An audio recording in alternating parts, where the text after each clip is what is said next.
Hello everyone, and welcome back to Haunting Words. If you found this video, you're probably looking for something to help you drift off to sleep, and I'm here to deliver. But before we begin, take a moment to like this video and subscribe to the channel.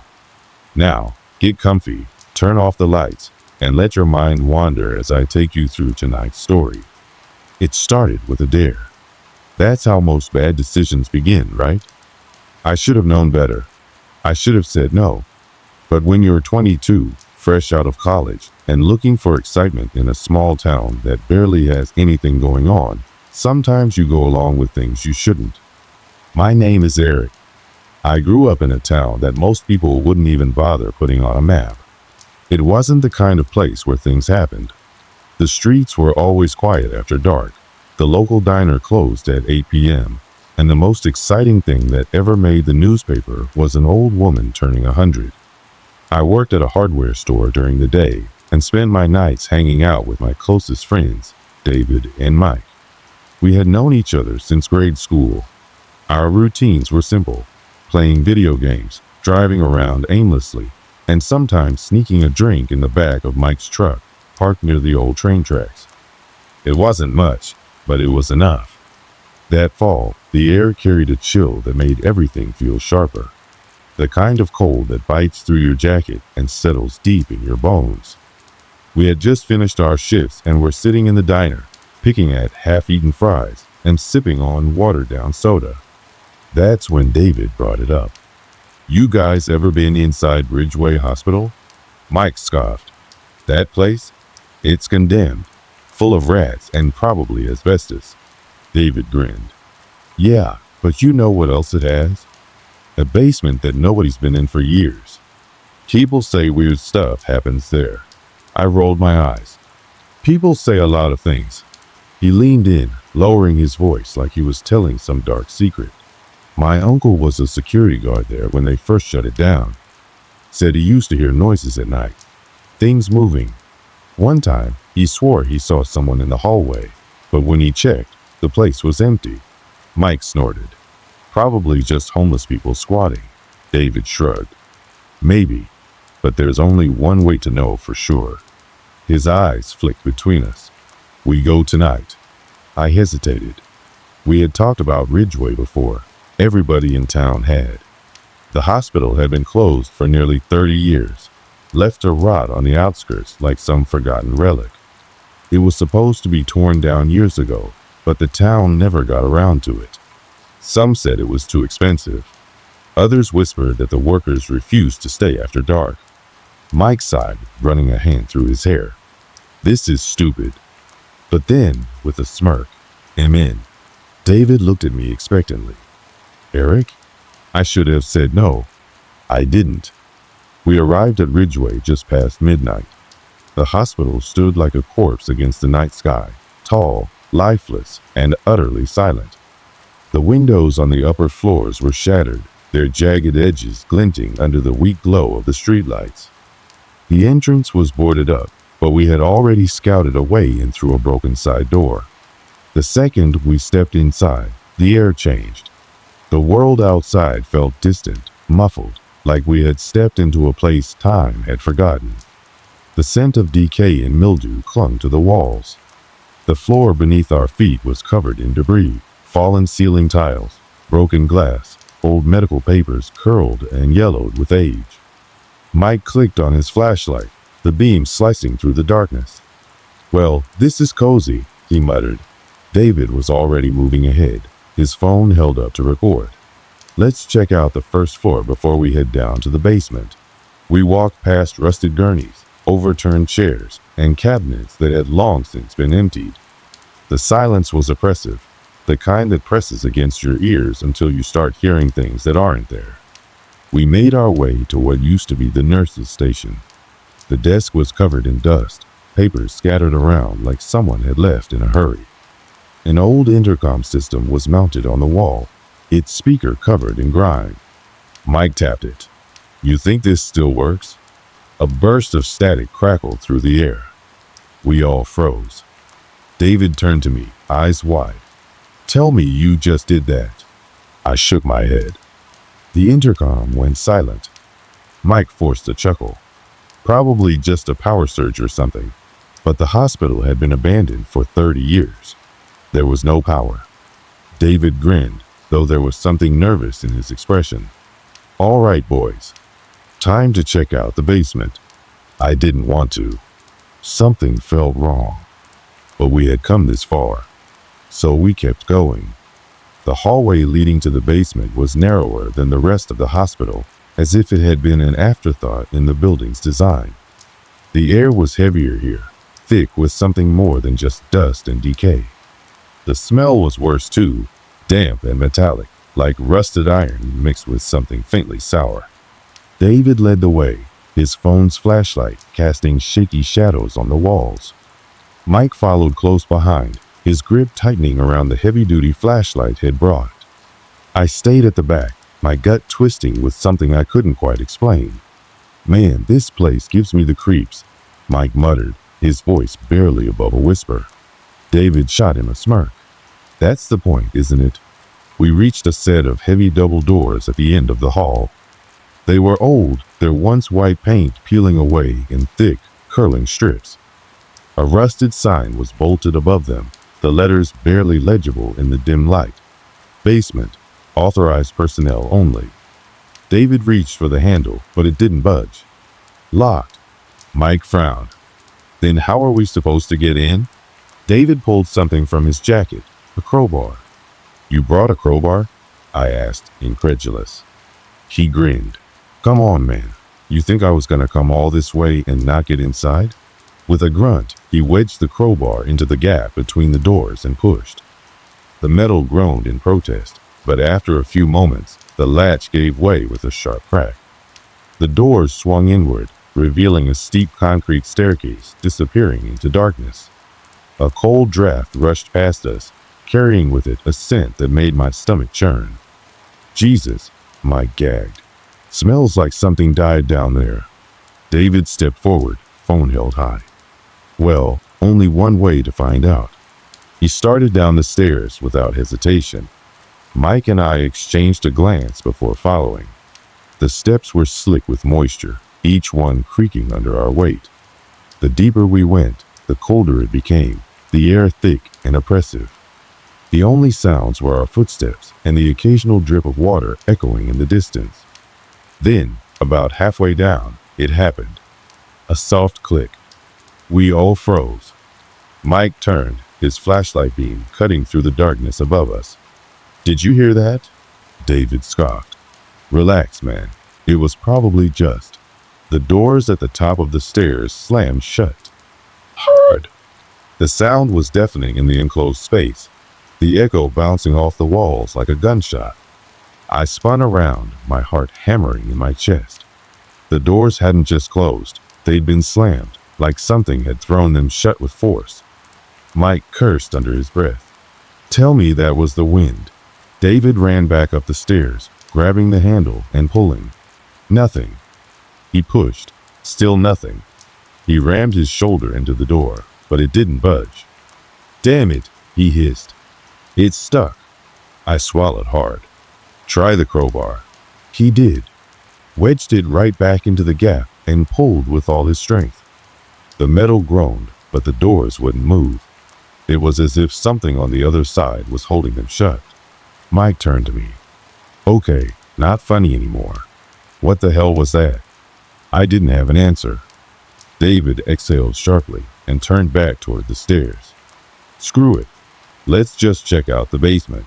There's gotta be another exit somewhere. Neither of us wanted to go any deeper, but what choice did we have?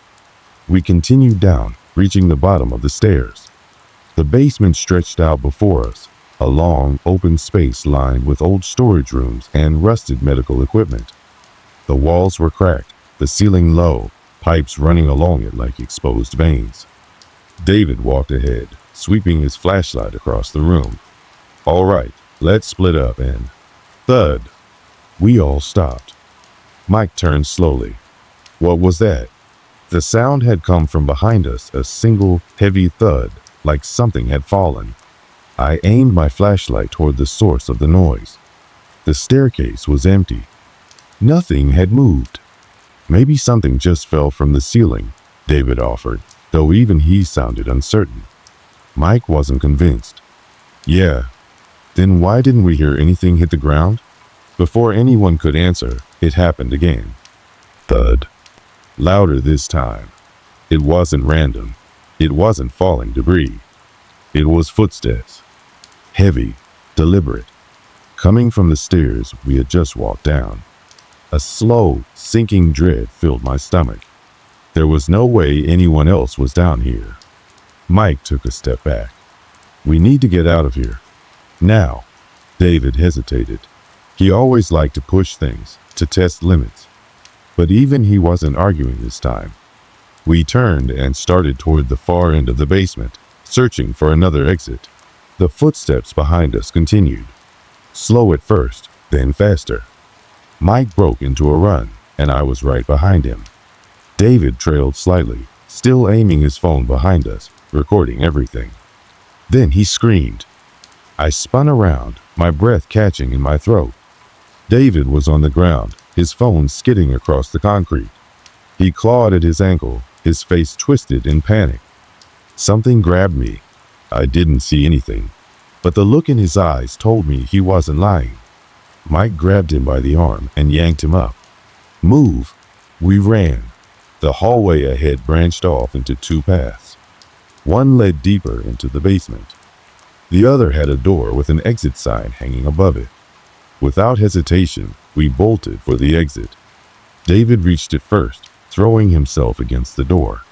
It didn't move. No, no, no, he muttered, rattling the handle. It's locked. Mike pounded on the wood. There has to be another way out. I turned back, shining my flashlight down the hallway we had just come from. The footsteps had stopped, but something was there. At the very end of the corridor, just past the stairs, a figure stood in the darkness. Not moving, not breathing, just standing there. The flashlight barely illuminated it, but I could see enough.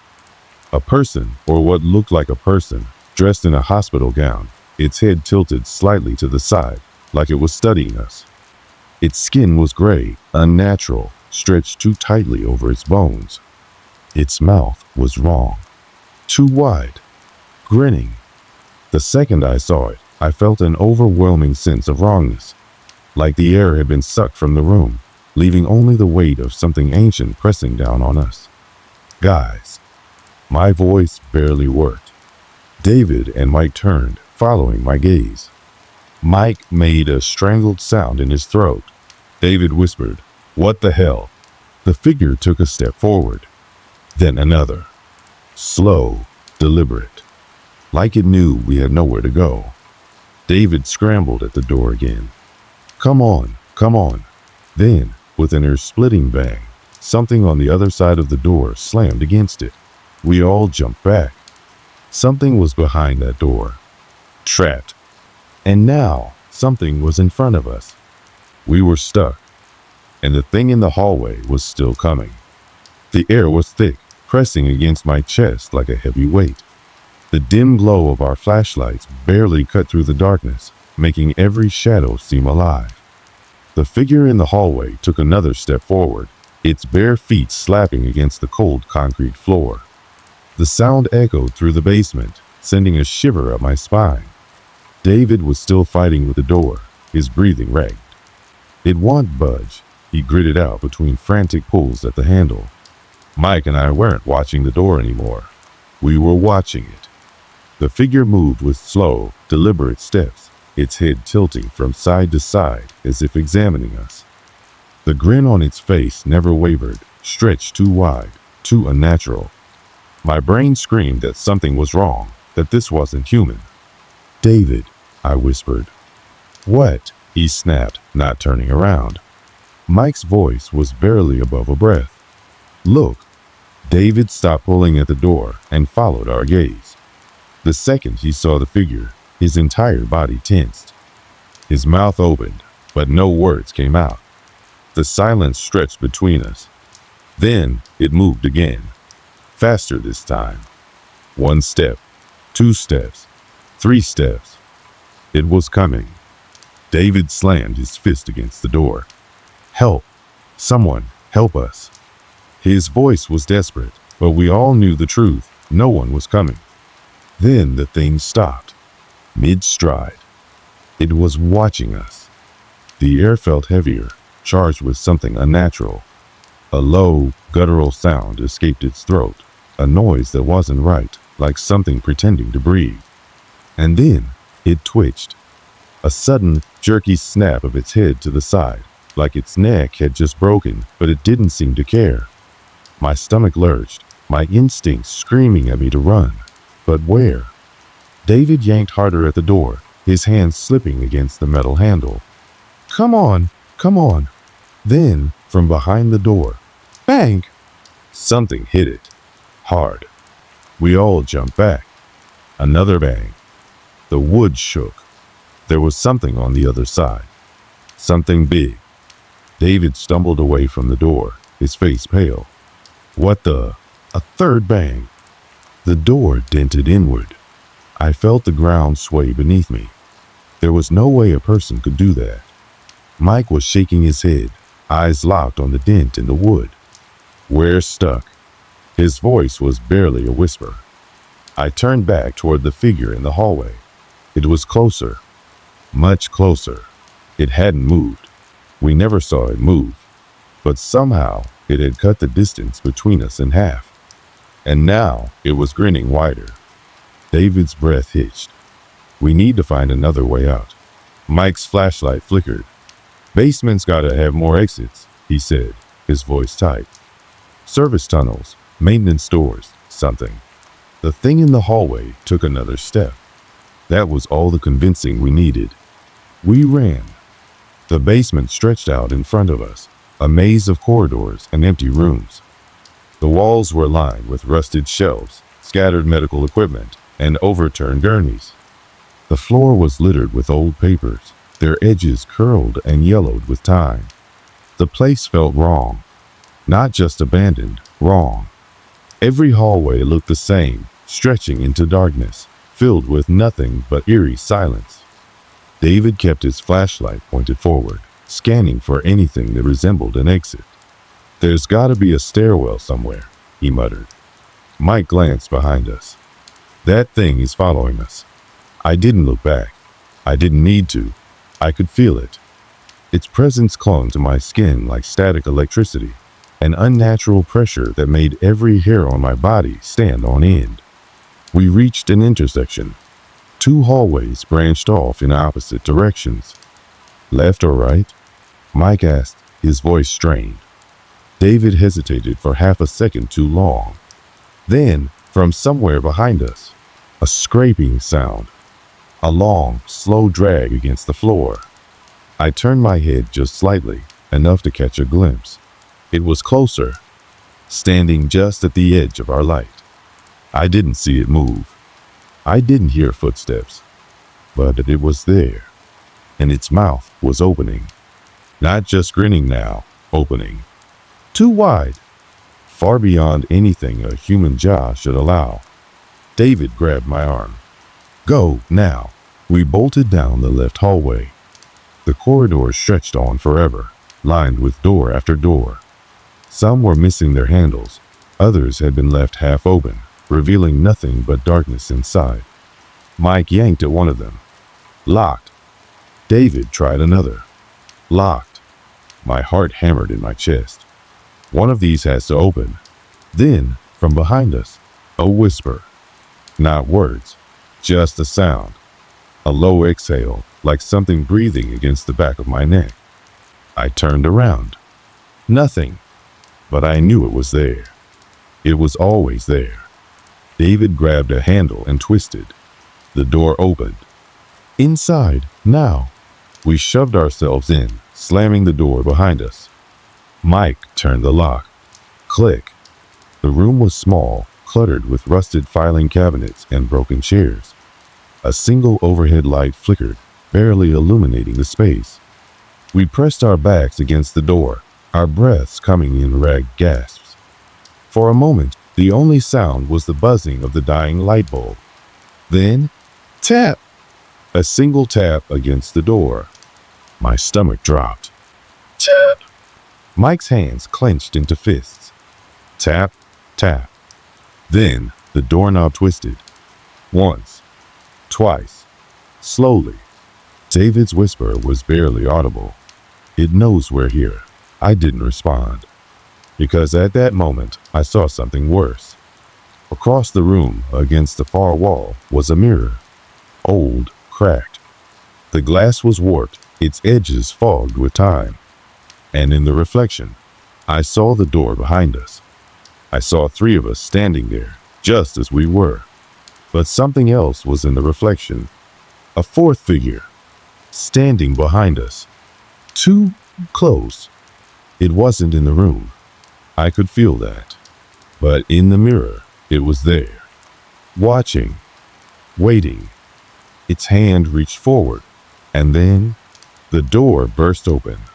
The door exploded open, the force knocking all 3 of us forward. My knees hit the cold concrete, my palms scraping against the rough floor as I caught myself. The room was plunged into chaos. David was scrambling to his feet.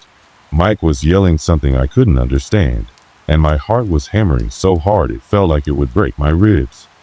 But none of it mattered, because it was in the room. I didn't see it enter, didn't hear footsteps. It was just there, standing in the doorway, its head tilted at that unnatural angle, its mouth still stretched too wide, a grin that didn't belong on anything human. And for the first time, I could see it clearly. The thing looked like a man, or at least it had been one. Its skin was stretched tight over sharp bones, its limbs too long, fingers too thin. Its eyes were hollow pits, black and empty, as if light itself refused to touch them. The skin around its mouth was torn, like it had been forced to smile, and it was staring right at me. David lunged for the door, trying to slam it shut again, but before his hands even touched it, the thing moved. Not walked, not ran. Moved. 1 second, it was at the door. The next, it was right in front of him. David screamed. The sound made my blood turn to ice. I grabbed his arm, yanking him back as the thing reached for him. Its fingers were long, bony, the nails jagged and yellowed, almost like claws. They missed him by an inch, slicing through empty air where his face had just been. Mike had already backed up to the far wall, his face pale as chalk. What the hell is that? David was gasping, his hands shaking as he gripped my wrist. I don't. His words were broken, panicked. The thing tilted its head again, its gaze shifting between us. The movement was too slow, too deliberate, like it was choosing who to take first. I stepped back. It mimicked me. I moved to the right. It followed. A sickening realization settled into my gut. It was playing with us. This wasn't random. This wasn't mindless. It knew exactly what it was doing. My breath was coming in short gasps, my brain struggling to make sense of what was happening. Every instinct was screaming at me to run, to fight, to do something, but my legs wouldn't move. Mike grabbed a rusted metal chair from the corner of the room and hurled it at the thing. The chair passed right through it, straight through, like it wasn't even there. And yet, we could see it, hear it, feel it. David staggered backward. What the hell? The thing lunged. I barely had time to react before it was on me. Cold, freezing, its fingers clamped around my throat. Not solid, not flesh. It felt like being grabbed by a shadow. My vision blurred, my lungs burned. I clawed at its grip, but my hands meant nothing, just empty air where fingers should have been. I was suffocating on nothing. David was shouting. Mike was pulling at my arm. Then, a sharp crack. The mirror, the old, warped mirror across the room shattered, and the thing screamed. Not a human scream. Not even close. It was a howl, a high-pitched shriek that rattled the walls and made my eardrums feel like they would burst. The second the glass hit the floor, the grip on my throat was gone. I collapsed, gasping for air, my body shaking so hard I could barely stay upright. Mike was the first to react.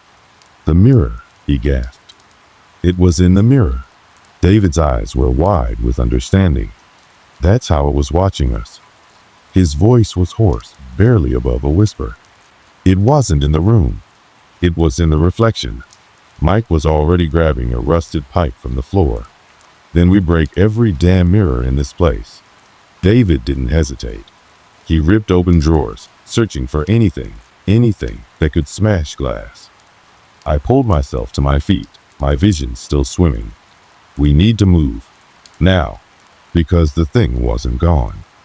It was angry. The air shifted. The dim overhead light flickered violently, casting jagged shadows on the walls. And then the whispers started. Not one voice. Dozens. A chorus of hissing, rasping voices speaking words I didn't understand. David grabbed my arm. "Run." We didn't need to be told twice. We tore through the hallways, shoving past rusted gurneys, kicking through piles of scattered papers. We didn't look back. Not even when the whispers turned into screams. Not even when the shadows on the walls started to move. Because we knew, if we stopped, if we hesitated for even a second, we ran like our lives depended on it, because they did. The halls of the abandoned hospital stretched endlessly ahead, twisting in ways that didn't make sense. The walls felt closer, the air thicker, like the building itself was trying to keep us inside. The flickering overhead lights buzzed violently, casting jagged, shifting shadows that seemed to reach for us. Mike was ahead, his breath ragged, his hands fumbling against the walls as he tried to find the right path back to the entrance. David was just behind him, glancing over his shoulder every few steps, his face pale and slick with sweat. I could still feel the thing's grip on my throat. The cold. The way it pressed against my skin, but wasn't really there. The hallway stretched on, impossibly long. My lungs burned, my legs screamed in protest, but stopping wasn't an option. The whispers still filled the air, those voices hissing and rasping words we couldn't understand. They were growing louder, merging into one distorted hum that vibrated in my skull. And then, the exit. The old rusted double doors stood just ahead, slightly ajar, revealing the darkness beyond. I could still see the faint outline of our car through the shattered front windows. Freedom was right there. But something was wrong. Mike stopped dead in his tracks. David nearly slammed into him. "What the hell are you doing?" "Keep moving." Mike didn't answer. I followed his gaze, and my stomach dropped. The doors were closing. Slowly, as if an invisible force was pulling them shut. Mike snapped out of his trance and lunged, throwing himself forward to wedge his foot between the doors before they could lock us inside. "Help me!" David and I didn't hesitate. We grabbed the doors, pulling as hard as we could. The pressure pushing against them was unnatural. It wasn't like something was on the other side pushing back. It felt like the building itself was fighting to keep us in. A gust of cold air slammed into us from behind. The whispers turned into screams. And then, the lights died. Total darkness swallowed the hospital. I couldn't see Mike. Couldn't see David. Couldn't see the doors. Only the black. A presence loomed behind me. Close. Right at my back. And then, a voice. Not a whisper. Not a scream. But a voice right next to my ear. "Stay!" I shoved forward with everything I had. The doors burst open. Light from outside flooded in, momentarily blinding me. David grabbed my arm and yanked me through. Mike stumbled after us, hitting the pavement so hard he nearly collapsed. The second we crossed the threshold, the doors slammed shut. Hard! A gust of dust blew outward from the impact, the ground beneath us vibrating slightly. The entire building seemed to shudder, as if it was finally settling back into silence. And then, everything was still. The whispers were gone. The air was normal again. The hospital stood before us, as lifeless and empty as it had been when we first arrived. No flickering lights, no shifting shadows, nothing. Just a forgotten ruin standing under the cold night sky. Mike was on his knees, gasping for air. David was staring at the building, his hands still shaking. I turned back toward the entrance, half expecting to see that thing watching us through the broken windows. But there was nothing there. Just the darkness inside. Empty. Silent. We didn't speak as we made our way to the car. No one looked back as we drove away. And yet, even miles away, long after the hospital had vanished from sight, we didn't talk much on the drive home. Mike kept his hands locked on the steering wheel, knuckles white. David sat in the back, his head pressed against the window, his face still pale. The silence between us felt heavier than anything we had ever experienced before. I stared out into the night, watching the trees blur past. The events of the last hour replayed over and over in my mind, refusing to settle. The thing I had seen, the voices, the way the hospital had felt alive, it wasn't something I could explain. And worse, I knew no one would believe us. By the time we got back to town, it was nearly dawn. The dark sky had begun to lighten, soft shades of purple and gray stretching across the horizon. We pulled into my driveway, but no one moved. Mike exhaled, gripping the wheel tighter. "We're never talking about this again." David nodded, still staring out the window. I wanted to argue, to say something, anything, but the words never came. Because what could I even say? That we had barely made it out of there alive? That something unnatural had touched us? That even now, sitting in the safety of my own home, I still felt like something was watching? Instead, I just nodded. Mike left first. He didn't even say goodbye. Just got in his car and drove off, disappearing down the empty road. David lingered a little longer. He looked at me, his expression unreadable, then shook his head. We shouldn't have gone there. I didn't argue, because he was right. The days after, for a while, I tried to convince myself that maybe we had overreacted. That fear had gotten the best of us, that our minds had turned shadows and broken down walls into something worse. But then, the nightmares started. I'd wake up in a cold sweat, heart pounding, the memory of the hospital still fresh in my mind. The halls stretching endlessly, the whispers, the things standing in the darkness. And always, that voice. "Stay!" I didn't tell Mike or David, mostly because I knew they wouldn't want to talk about it, but also because I had a feeling they were dealing with the same thing. The few times I saw Mike afterward, he looked different, like he hadn't slept in days. He barely spoke, never met my eyes. David stopped answering messages altogether. Weeks passed, then months. None of us ever went back to the hospital.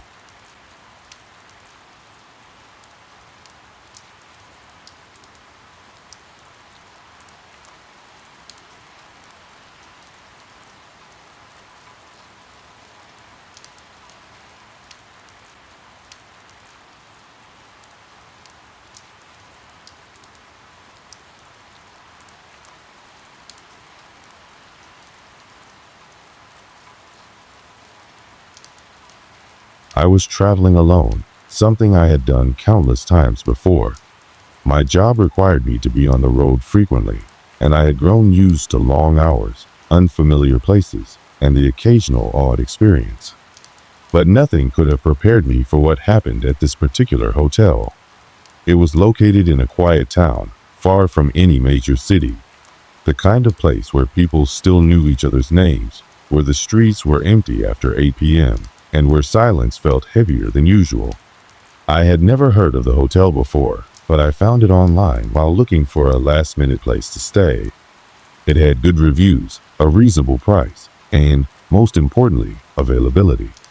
I arrived just after sunset. The sky had darkened into a deep blue, and the cold air hinted that winter wasn't far off. The hotel itself was old, though well maintained.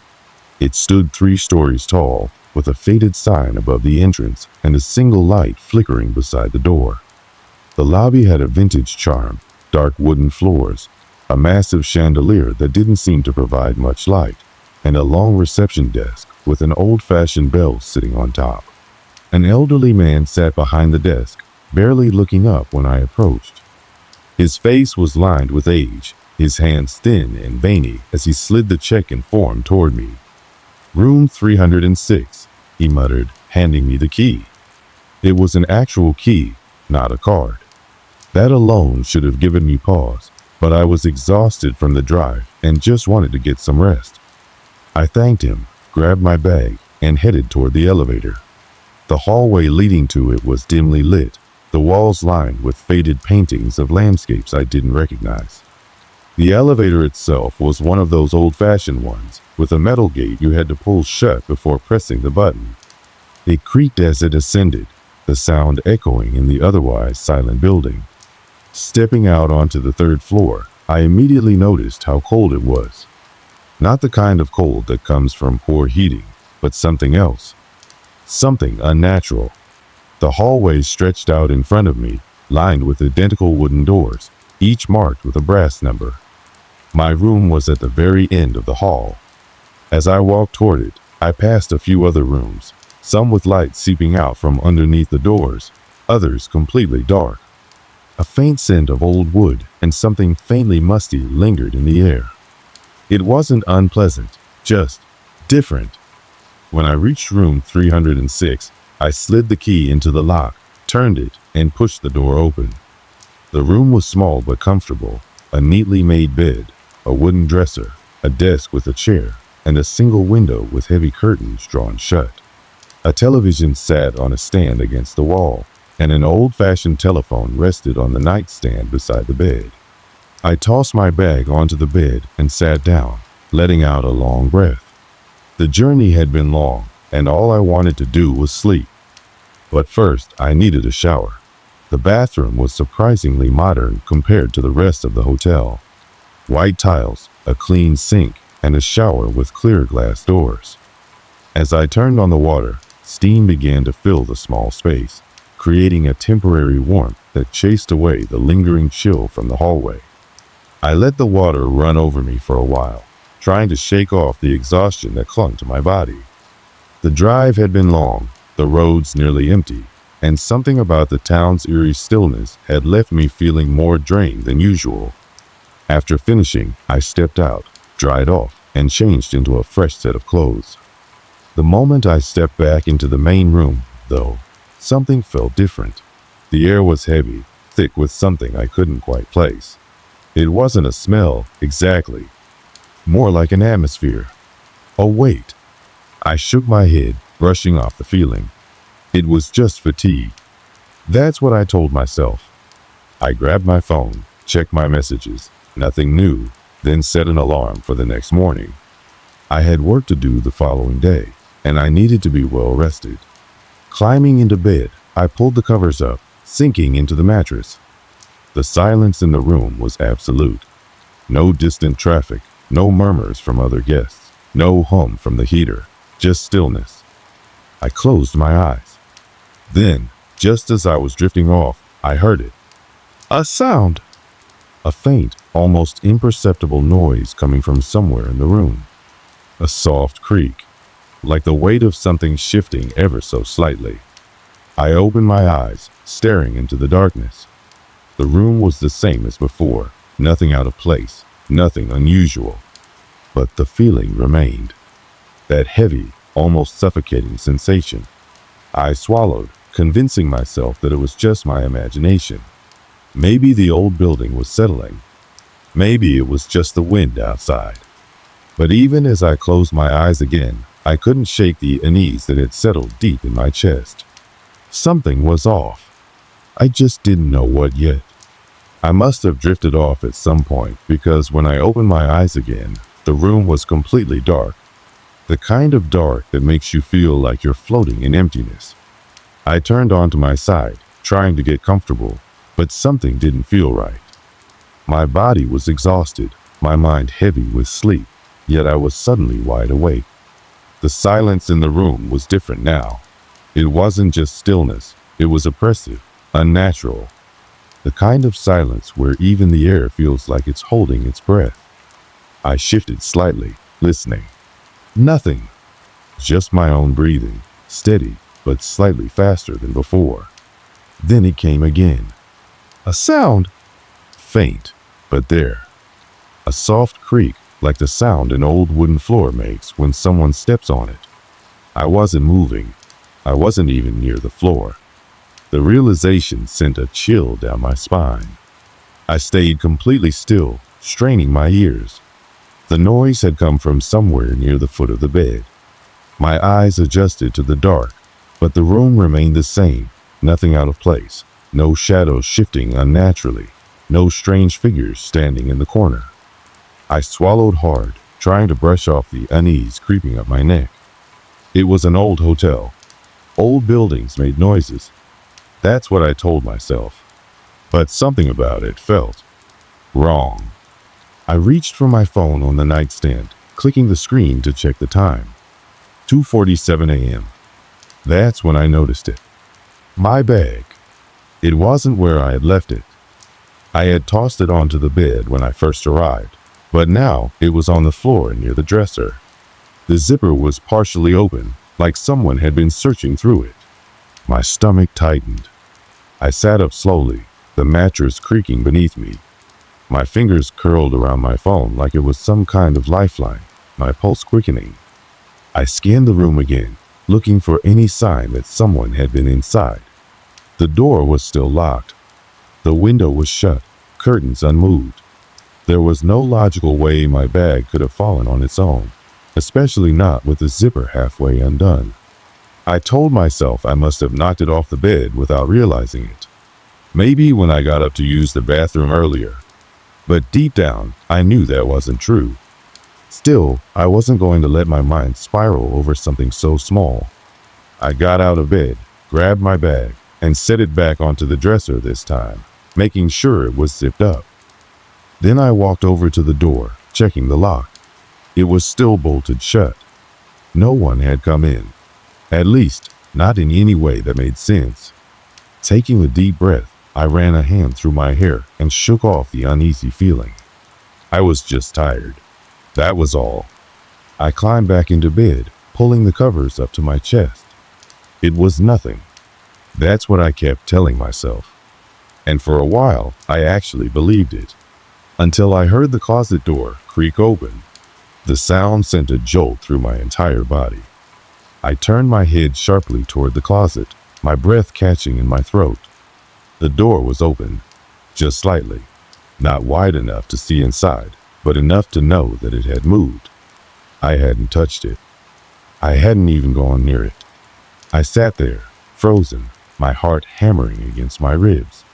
My first thought was that there had to be someone in the room with me, maybe hiding when I checked the door, maybe waiting for me to fall asleep. The thought sent a fresh wave of cold panic through me. I reached for my phone again, my hands trembling as I turned on the flashlight. The beam of light cut through the darkness, illuminating the closet door. I forced myself to move. Slowly, cautiously, I swung my legs over the side of the bed and stood up. My bare feet met the cold floor, sending another shiver through me. I took a step forward, then another, until I was standing right in front of the closet. The air was thick, heavy, like I was stepping into something unseen. I reached out with my free hand and pushed the door open the rest of the way. The closet was empty, completely empty. No hangers, no shelves, just darkness and a faint smell of something old, something stale. I exhaled, my shoulders sagging slightly. Maybe the door hadn't been shut properly. Maybe the air pressure in the room had shifted, causing it to open on its own. But as I stood there, staring into that empty space, I couldn't shake the feeling that something had been there just moments ago. I shut the closet door firmly, pressing against it to make sure it stayed closed. Then I turned around and headed back to bed, checking the door lock one last time. I climbed under the covers, gripping my phone tightly. The blue glow of the screen was the only thing keeping the room from sinking back into complete darkness. I didn't sleep for the rest of the night, and at exactly 3:15 a.m., I heard it again. That same soft creak, right by the closet, like something stepping back inside. The next morning, I didn't feel rested at all. The moment I opened my eyes, I was greeted by a dull headache, the kind that comes from being awake too long in the dark, fighting off your own thoughts. I couldn't shake the feeling that something was wrong. Even after the sun came up, the room felt too quiet, too still, like the world outside was muffled. I forced myself to get out of bed, pushing away the sense of dread that lingered like a thick fog in the air. When I went to the bathroom, I noticed something strange in the mirror. At first, I thought it was just the poor lighting, or maybe the reflection from the bathroom light above the sink, but no, it was something else. The edge of my face was just a little off. The shadows beneath my eyes were darker, more pronounced. But what really caught my attention was the tiny scratch on my forehead, right in the center, as if something had scraped across my skin while I was asleep. I didn't have any memory of it happening. I stared at it for a moment, trying to make sense of it, but all I could do was rub at it, as if that would make it disappear. I quickly finished up in the bathroom and went down to the lobby. The receptionist was there again, but this time, she wasn't as friendly. She greeted me with a stiff smile, barely making eye contact, her hands clasped tightly in front of her. I paid for another night, even though I had every intention of leaving as soon as I could. The rest of the day was uneventful. I spent most of it walking around town, trying to clear my mind. The air was fresh outside, the sun bright and warm. But it was no use. The unease was still with me. It followed me like a shadow, and no matter how much I tried to shake it off, it clung to me. When I returned to the hotel that evening, I couldn't get past the sensation that I wasn't alone. I headed to my room, trying to act normal, but the moment I stepped inside, everything felt off. The temperature was colder than usual. A chill ran up my spine as I entered, and the first thing I noticed was the distinct smell of something burning. Not the kind of smell you'd expect from a kitchen, but something musty, like damp wood or old paper. I checked the room, looked around for any sign of fire or smoke, but there was nothing. It was just the smell, lingering in the air like a warning. I turned on the TV, hoping the noise would make me feel more at ease, but it didn't help. The sound from the screen mixed with the eerie quiet of the room, and I felt my nerves tense again. That's when I saw it. On the nightstand next to the bed, there was a piece of paper. I hadn't left anything there. I didn't even know where it had come from. It was an old receipt, faded and crumpled at the edges. The type was barely legible, and when I squinted at it, I realized that it was from the same hotel I was staying in. I picked it up, heart racing. The date on the receipt was from the day before I arrived. But it wasn't the date that bothered me. It was the total amount. It was a huge number. Far too much for a single night's stay. The receipt was for multiple rooms, multiple people. I checked the room number, my own number. It matched. I didn't know what to make of it, but the more I thought about it, the more it didn't add up. The receipt looked like it had been there for years, but there was no way it had just appeared now. My heart started to beat faster. I turned the paper over. There, written in faint ink, was a message. Get out now. It's not safe. I felt my breath catch in my throat. For a moment, I stood there frozen, staring at the words. Who had left this for me? Why? The room seemed to shrink around me as my mind raced. I folded the paper and shoved it in my pocket, too anxious to stay there any longer.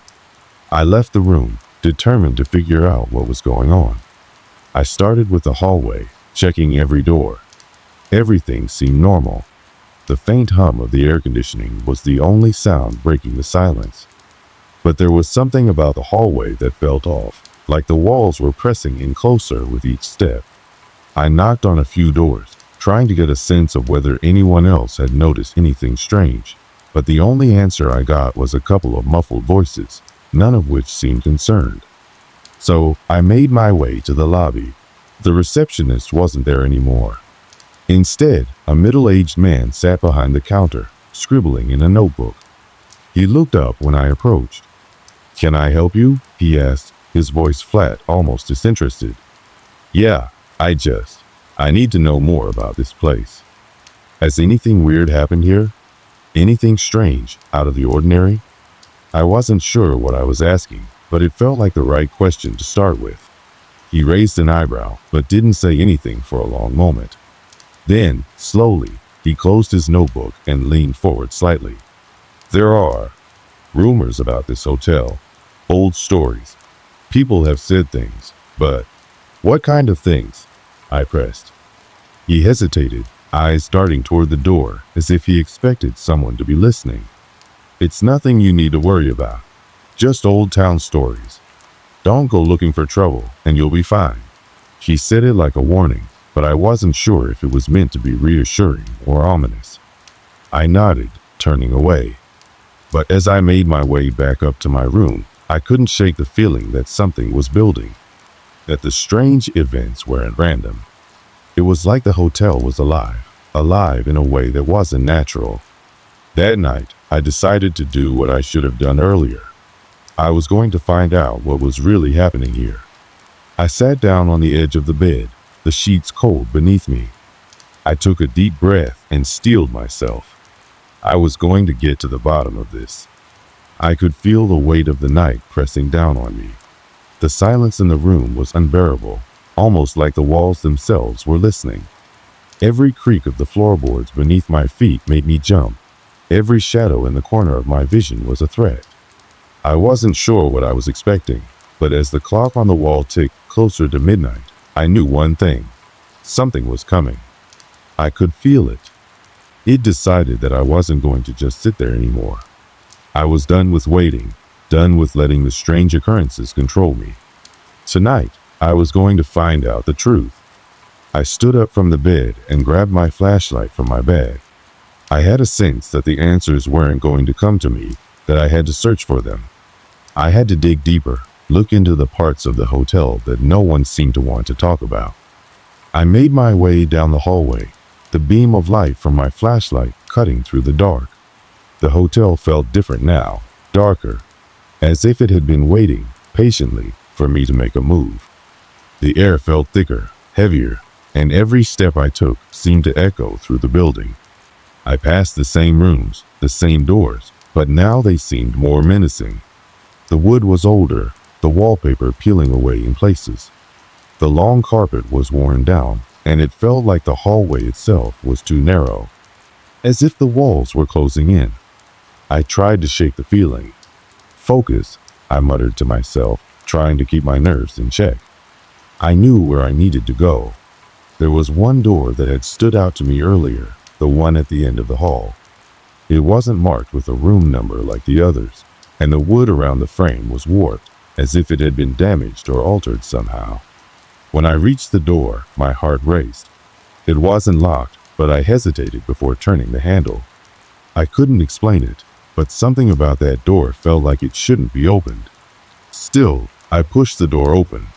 The room beyond was unlike any of the others in the hotel. It was large, much larger than the rest, and the air inside felt colder, almost frigid. The floor was covered in dust, the furniture long since abandoned. But what struck me the most was the smell. It wasn't the usual musty hotel smell. This was something else, something metallic. I shone my flashlight around the room. There were no windows, and the only light came from the beam I carried. The walls were lined with old portraits, faded, cracked, and haunting. Their eyes seemed to follow me as I moved, but it wasn't until I turned around that I saw it.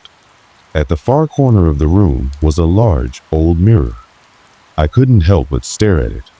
There was something about the way it reflected the room that made my blood run cold.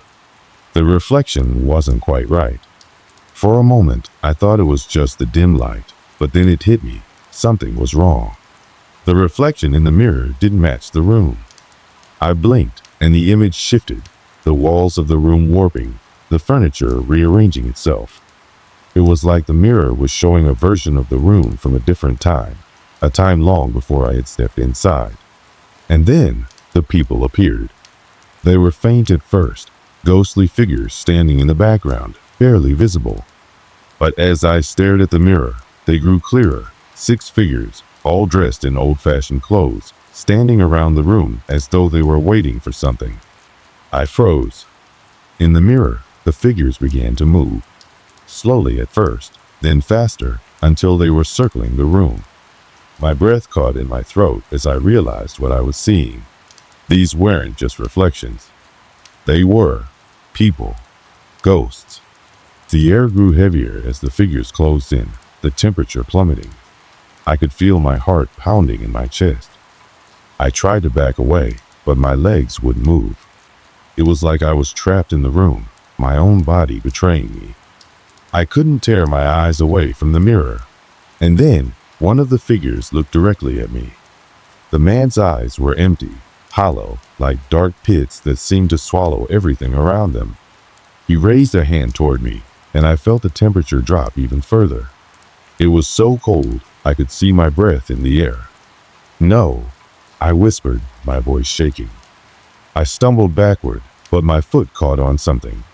I fell hard onto the floor, my body crashing into the cold, dusty wood. The mirror seemed to come alive, the figures now shifting toward me, closing in with terrifying speed. My skin prickled with dread as I scrambled to my feet. The man in the mirror reached out for me, and I could hear his breath, slow, ragged, echoing in my ears. And then, just as his hand was about to touch the glass, a loud bang rang out, shaking the entire room. I screamed. The figures in the mirror vanished in an instant, the room returning to its normal, lifeless state. The temperature began to return to normal, and the oppressive air lifted as if nothing had happened. I sat there, gasping for breath, my body trembling. What had I just seen? I stood up slowly, my mind reeling, trying to process what I had witnessed. My hands shook as I grabbed the flashlight and shone it around the room again. Nothing. The mirror was just a mirror. The room was just a room. But I knew deep down that what I had seen was real. Before I could process anything else, I heard footsteps approaching from down the hallway. Someone was coming. I didn't wait to find out who it was. I turned and ran out of the room, slamming the door behind me. I raced down the hallway, desperate to get out, to leave the hotel before whatever had just happened could follow me. But as I reached the stairs, I stopped dead in my tracks. At the bottom of the stairs stood the receptionist. She wasn't looking at me. She was staring up at the staircase, her mouth agape, her body rigid with terror. "Don't go up there," she whispered, barely audible. I froze. "What's upstairs?" Her eyes shifted to meet mine, her expression vacant. "You shouldn't be here." Her words sent a chill through me. I turned and ran out of the hotel without looking back. I didn't stop running. My heart was racing, my breath coming in shallow gasps as I pushed open the heavy front doors of the hotel and spilled out into the cold night air. The gravel crunched beneath my boots as I ran, not caring where I was going, only that I needed to get as far away as possible. I kept looking over my shoulder, half expecting someone to be following me. But the streets were empty. The hotel loomed behind me, dark and silent, like a shadow that stretched out into the night. I didn't stop until I reached my car, the familiar sound of the engine comforting as I turned the key and drove away from the cursed place. The further I got from that hotel, the more the tension in my chest began to ease, but the questions wouldn't stop. What had happened back there? What did the receptionist mean by "don't go up there"? And the people in the mirror, who were they? Why had they been trapped in that place? I could feel my mind spinning, but at the same time, a part of me just wanted to forget it. To leave the hotel and everything that had happened behind me. But I couldn't. I knew that whatever I had uncovered, whatever I had seen, was far from over. The next morning, I found myself sitting in a small diner, nursing a cup of coffee, trying to make sense of everything. I was exhausted, mentally drained. but my mind kept circling back to that night. I couldn't shake the images, the faces in the mirror, the cold, the fear. I needed answers. I pulled my phone from my pocket and Googled the hotel's name. What I found made my stomach churn. The hotel had a long history, one that was far darker than I had imagined. The hotel had been built over a century ago, originally as a luxurious getaway for the wealthy. But over the years, it had gained a reputation for being a place of mystery. People spoke of strange disappearances, of guests who had checked in but never checked out. There were rumors of paranormal activity, stories passed down from one generation to the next. What caught my eye, however, was an article dated just a few months ago. The headline read, "The Ghosts of the Old Hotel, a long-forgotten history revisited." I clicked on it, my hands shaking. The article spoke of the hotel's dark past, of a group of people who had mysteriously died there decades ago. They were said to be part of an occult group that had rented out the entire floor, performing strange rituals late into the night. According to local lore, something had gone terribly wrong during one of their ceremonies. The group had vanished without a trace, and the hotel had been left with nothing but rumors and whispers. But the most chilling part of the article was a mention of a mirror, the same mirror I had seen the night before. It was said to be an object of great power, a cursed artifact that had been brought into the hotel by the group. The mirror, they believed, was a gateway, a portal to something beyond this world. And those who looked into it were said to become trapped in its reflection, lost in another realm. I stared at the screen, my heart pounding in my chest. Was that what had happened to the figures in the mirror? Were they the spirits of those who had died?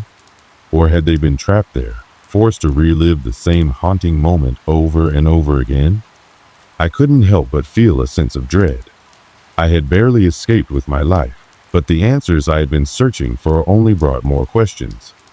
What had really happened in that hotel? And how much of it was connected to that cursed mirror? I spent the rest of the day trying to shake the feeling of unease that had settled over me. But it was no use. The images of those ghostly figures kept flashing through my mind, and the weight of their stare felt like it was still on me. That night, I lay in my bed, staring at the ceiling, unable to sleep. I thought about returning to the hotel to confront whatever it was that had been haunting that place. But deep down, I knew it wasn't that simple. There was something about the hotel, something about its energy, that I couldn't understand. I couldn't risk going back. And then, as if on cue, my phone buzzed. I picked it up, expecting to see a message from a friend, but instead, it was an email, one I didn't recognize. The subject line read, "The hotel you left behind." I opened it, my hands trembling. The email was short, with a single line of text. "The door is still open." I sat there, staring at the words on the screen, my heart racing. Who had sent this? And what did it mean?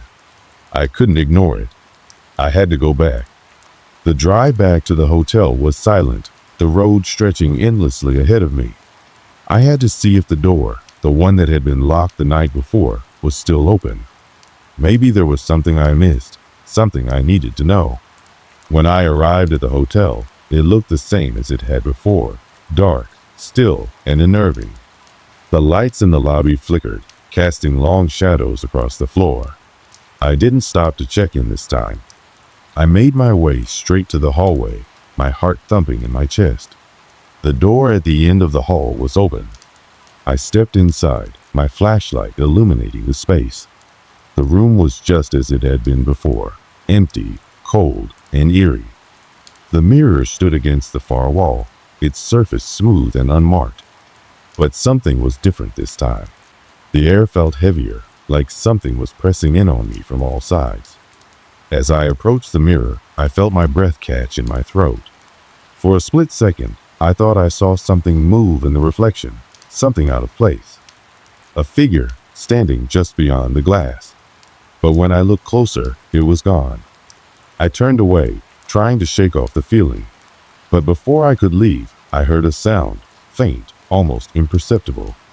It was coming from behind me. I turned, my heart in my throat. The mirror was no longer empty. There, standing in the reflection, was the figure of a man. I froze. The man in the mirror stared at me, his eyes hollow, his face twisted in a grimace of anguish. I knew what I had to do. Without another thought, I ran. I didn't stop until I was back in my car, driving away from that place once and for all. The days following my second visit to the hotel were filled with an unsettling silence.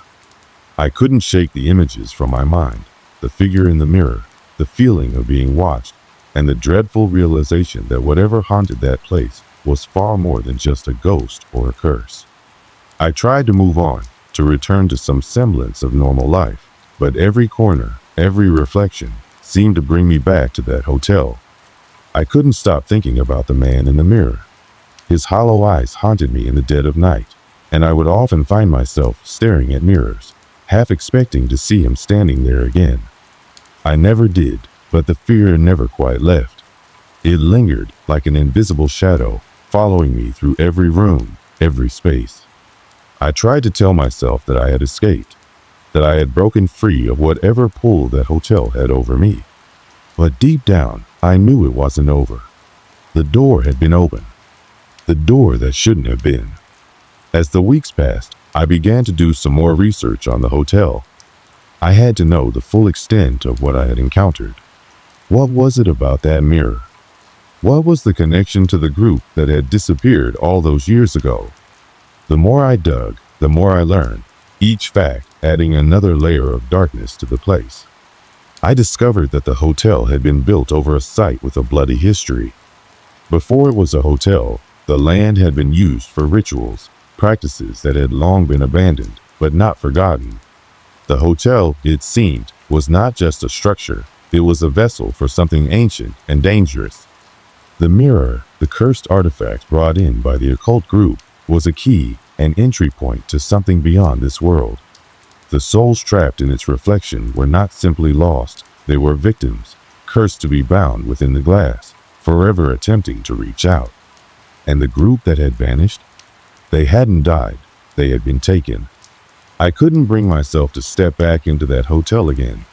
The thought alone sent a shiver down my spine. But I couldn't ignore it either.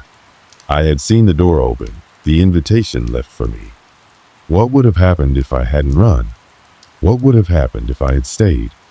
I don't think I'll ever have the answer. In the months that followed, I did my best to put it all behind me. I went back to work, to my routine, to my life. But sometimes, when I walked past a mirror, I'd catch a glimpse of myself, only for a moment, just long enough to make my heart skip a beat. And sometimes, in the quiet of the night, I'd hear a faint sound, a whisper I couldn't quite place. It was as though the hotel was still calling me, still trying to pull me back. I don't know if that door is still open. I don't know if anyone else will find themselves standing in that dark hallway, staring into the cursed mirror. But I do know this. There are things in this world that we can't explain, things that exist beyond our understanding. The hotel, with its strange history and its unsettling presence, is one of those things.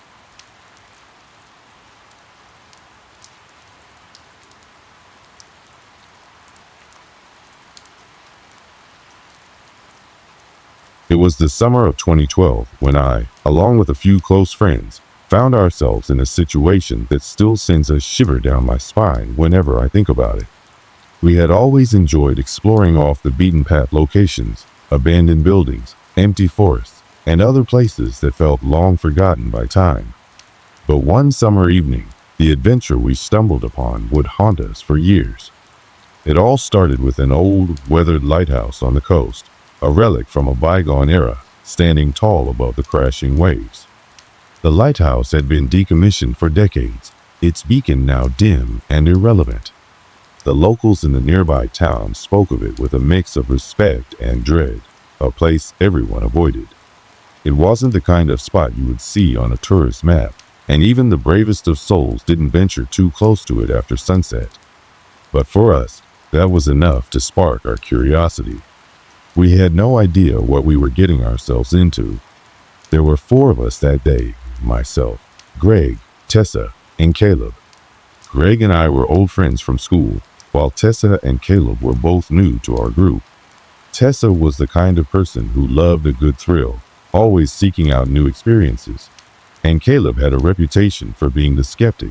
He didn't believe in ghosts or anything supernatural. That's exactly why we thought it would be fun to take him along.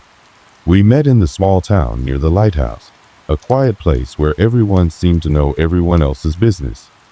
We picked up supplies, snacks, flashlights, and a camera, intending to document our exploration. The weather was unusually warm for that time of year, with a calm sea and a sky painted in hues of orange and pink. The sun was beginning its descent, and the air carried a saltiness, a refreshing yet eerie sensation. The drive to the lighthouse was short, but with every passing minute, we noticed how the town seemed to fall away behind us, leaving only the vast, open expanse of the coastline. The road to the lighthouse was narrow, overgrown with wild grasses and weeds. As we neared, the first thing that caught our attention was the lighthouse itself, an imposing structure with peeling white paint and rusted metal fixtures. It had once been a beacon of safety for sailors, but now it seemed more like a forgotten giant of the past. The small, crumbling house that accompanied it, once home to the lighthouse keeper, stood abandoned.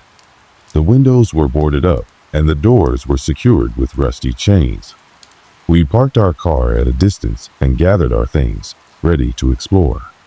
The sky had darkened now, and a cool breeze stirred the sand around our feet. As we made our way towards the lighthouse, the sound of waves crashing against the jagged rocks below was the only noise that filled the air. "Should we be doing this?" Caleb asked, his voice low, but with a hint of unease. "Relax," Greg said, slinging his backpack over his shoulder. "It's just an old lighthouse. We've been to worse places." Tessa laughed, nudging Caleb playfully. "You are not scared, are you?" Caleb shot her a quick glance, but didn't respond, instead pulling out his phone and snapping a few pictures. Despite his skepticism, I could tell he was trying to keep up his tough exterior. I felt a bit of the same. There was an unsettling feeling about the place, something in the air that made the back of my neck tingle, but I chalked it up to the natural eeriness of an old, abandoned place. We made our way toward the lighthouse, the crunch of gravel beneath our feet breaking the silence. As we neared the entrance, the faint sound of something like wind chimes reached my ears, but I quickly dismissed it as the wind itself. The building loomed in front of us, casting long, twisted shadows on the ground. The iron door at the base of the lighthouse was slightly ajar, creaking in the breeze. We paused for a moment, glancing at each other. "Are we going in?" Tessa asked, her voice unusually quiet. "Yeah, why not?" I answered, trying to sound confident, even though my heart was racing a bit. I pushed the door open, and the musty smell of the abandoned structure hit us immediately. The air inside was thick with dust, and beams of light from our flashlights danced across the walls, revealing old nautical maps and rusted equipment. The walls creaked and groaned as if the lighthouse itself were trying to speak, but it was only the wind whistling through the cracks. We ventured deeper inside, the wooden floors creaking underfoot, each step seemingly louder than the last. It was all so eerily quiet, yet strangely beautiful. The interior, though decayed, held on to remnants of its past life. There were small relics scattered around, like old lanterns, broken furniture, and faded photographs, but no sign of anything that would explain why the place was abandoned. As we moved further in, we came to the base of the spiraling staircase that led to the top. A strange uneasiness began to settle over me, but I ignored it. Caleb, ever the skeptic, was the first to climb the stairs. He joked about how creepy the place was, but his voice sounded strained, as if the very atmosphere was pressing down on him. Tessa followed next, her flashlight beam cutting through the darkness ahead of her, while Greg stayed behind, looking at something on the wall. I was about to follow when something caught my attention, a faint sound coming from above. A soft thud, almost as though something heavy had been dropped on the floor. I froze, my heart pounding in my chest. Greg didn't seem to hear it. I took a deep breath and tried to convince myself it was just the wind or the old structure settling. But something told me that it wasn't. That sound, it didn't feel right. I glanced up toward the top of the lighthouse, but all I could see were the dark steps leading upward into the unknown. The air was growing colder, the wind outside picking up, and the hairs on the back of my neck stood on end. I took a step back, about to call out to the others when I noticed it, a shadow. Something moving, slowly, from one side of the top of the stairs to the other. I blinked, unsure if my mind was playing tricks on me. But it was there, shifting in the dim light, like the silhouette of a person, but twisted, wrong, and out of place. My stomach dropped, and the air suddenly felt heavier, as if the whole building was holding its breath. That was the moment I knew something wasn't right. And what happened next? Well, we would never forget it.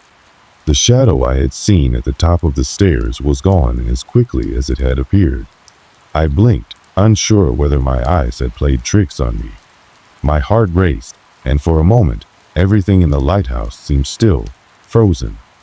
The faint sound of the wind outside was the only thing that remained, but the air felt heavy, like something was about to happen.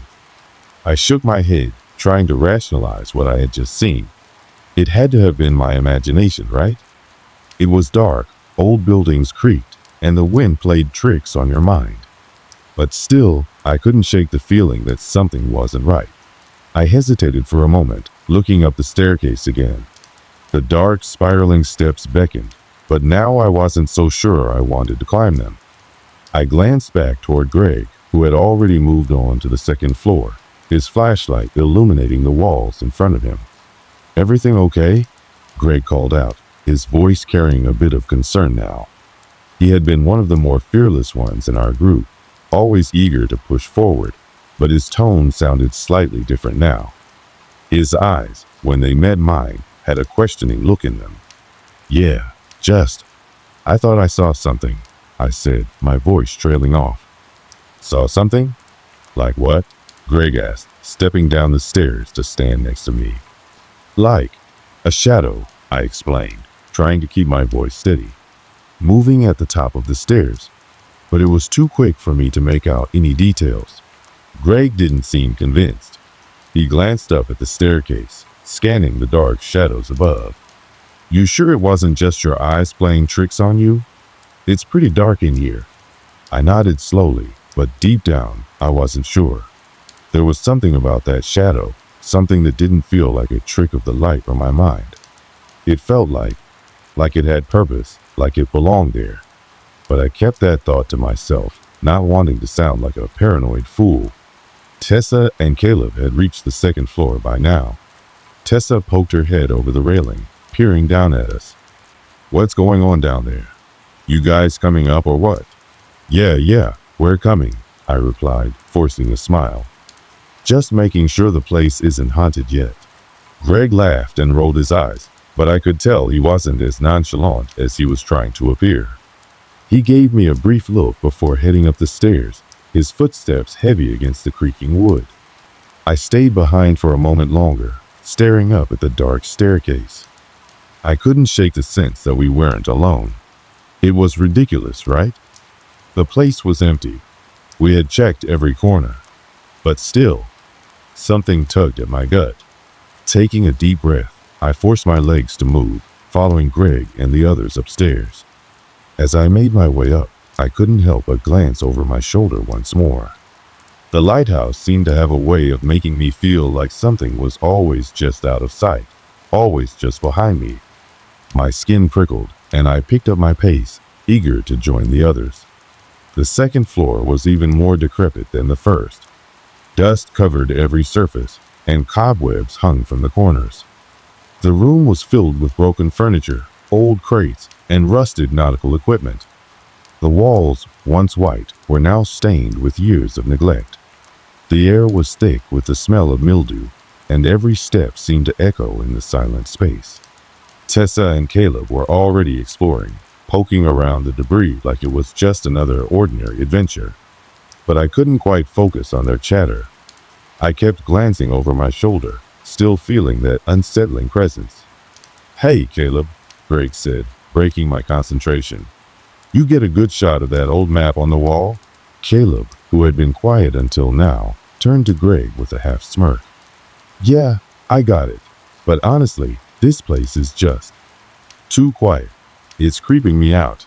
I looked over at Caleb. His expression had changed, the usual skepticism replaced with a hint of unease. He had always been the type to scoff at any mention of the supernatural, but right now, he didn't look so confident. You feeling okay? I asked, a bit surprised by the change in his demeanor. Yeah, I'm fine, Caleb replied, but his voice lacked its usual certainty. It's just, this place is giving me the creeps. It's too quiet, you know? Like it's waiting for something to happen. Tessa chuckled from the other side of the room. It's just an old lighthouse, Caleb. Stop being such a baby. But even Tessa, the bravest of us all, was starting to look a little on edge. She was poking around the far corner of the room, shining her flashlight over an old dresser. There was a long, drawn-out creak from the floorboards, a sound that made us all freeze. At first, I thought it was just the house settling, the usual noises of an old, abandoned building. But then, something shifted in the air. It was subtle at first, like the temperature had dropped a few degrees. My breath came out in small clouds, and the hairs on the back of my neck stood up. Caleb was the first to speak, his voice tight. Did you guys hear that? We all paused, listening. The creaking stopped, but then we heard it, faint but unmistakable, a soft tapping sound coming from above us. It wasn't the wind, and it wasn't the sound of old wood groaning under pressure. It was rhythmic, deliberate, like fingers tapping on a surface. I looked at Greg, his eyes wide with confusion. What the hell was that? Tessa, usually so composed, had stopped moving. Her flashlight trembled in her hand as she swept it back and forth, looking for the source of the noise. It's coming from the top of the lighthouse, she said, her voice barely above a whisper. The very top. I swallowed, the air in my throat thick. We need to check it out. But Caleb shook his head, taking a step back. Are you kidding? No way. I'm not going up there. I was ready to argue, but Greg stepped forward, his usual bravado returning. It's probably nothing, but if we want to get to the bottom of this, we need to go up. Tessa nodded, stepping in line with Greg, but Caleb hung back, his arms crossed over his chest. I could see the fear in his eyes, something he had never admitted out loud, but it was there. And suddenly, I wasn't so sure either. The thought of going to the top of that tower, where the tapping was coming from, filled me with dread. But we didn't have much choice. The mystery of the noise was more than we could ignore. We had to know what it was. I took a deep breath, my heart pounding as I turned to the staircase that led higher into the lighthouse. Something about it felt wrong now, like it wasn't just the building that was abandoned. It was as if something had been waiting for us, something that had been watching us since we stepped inside. With a final look at Caleb, who was still standing frozen in place, I began to climb the stairs. The others followed. The sound of our footsteps was loud in the eerie silence of the lighthouse. We were headed up, closer to whatever was waiting for us at the top. The wind outside howled, but inside, the air was still, thick with tension. Each step felt heavier than the last. And then, just as we reached the top, the tapping stopped. The tapping stopped as abruptly as it had started. For a long moment, we stood there in the dim light of our flashlights, the silence almost oppressive. It felt as though the entire lighthouse was holding its breath, waiting for something, anything, to happen. My own pulse echoed in my ears, thumping louder than any noise I had heard so far. I glanced at the others, trying to gauge their reactions, but they were just as unnerved as I was. Greg was the first to break the silence. Okay, this is getting weird, he muttered, taking a few cautious steps toward the top of the spiral staircase that led up to the lighthouse lantern room. Let's check it out. We followed, each step feeling heavier than the last. The wooden stairs creaked underfoot, the sound magnified by the quiet of the building. The air up here was thick with the smell of salt and decay. It was as though the building had been closed off from the outside world for years, a place forgotten by time. And now, somehow, it was holding its breath. As we reached the top, the heavy door to the lantern room loomed in front of us. It was thick and rusted, the wood warped by years of exposure to the elements. The handle was cold to the touch, and I could feel the chill seep through my fingers as I grasped it. I hesitated, glancing at the others. "You sure you want to do this?" Tessa asked, her voice barely audible, but tinged with unease. "We need to know what's going on," I said, my own voice betraying the fear I was trying to suppress. With a deep breath, I turned the handle and pushed the door open. The room was smaller than I had expected. It was circular, with tall windows that let in only the faintest light from the full moon outside. The air was stale, thick with dust, and the floorboards creaked under our weight as we stepped inside. The lantern at the center of the room was long gone, leaving only its rusted remains behind. The walls were lined with old nautical charts, yellowed with age, and the far corner of the room was stacked with crates, their contents long forgotten. It was quiet, too quiet. The wind howled outside, but it couldn't break the oppressive stillness that hung in the room.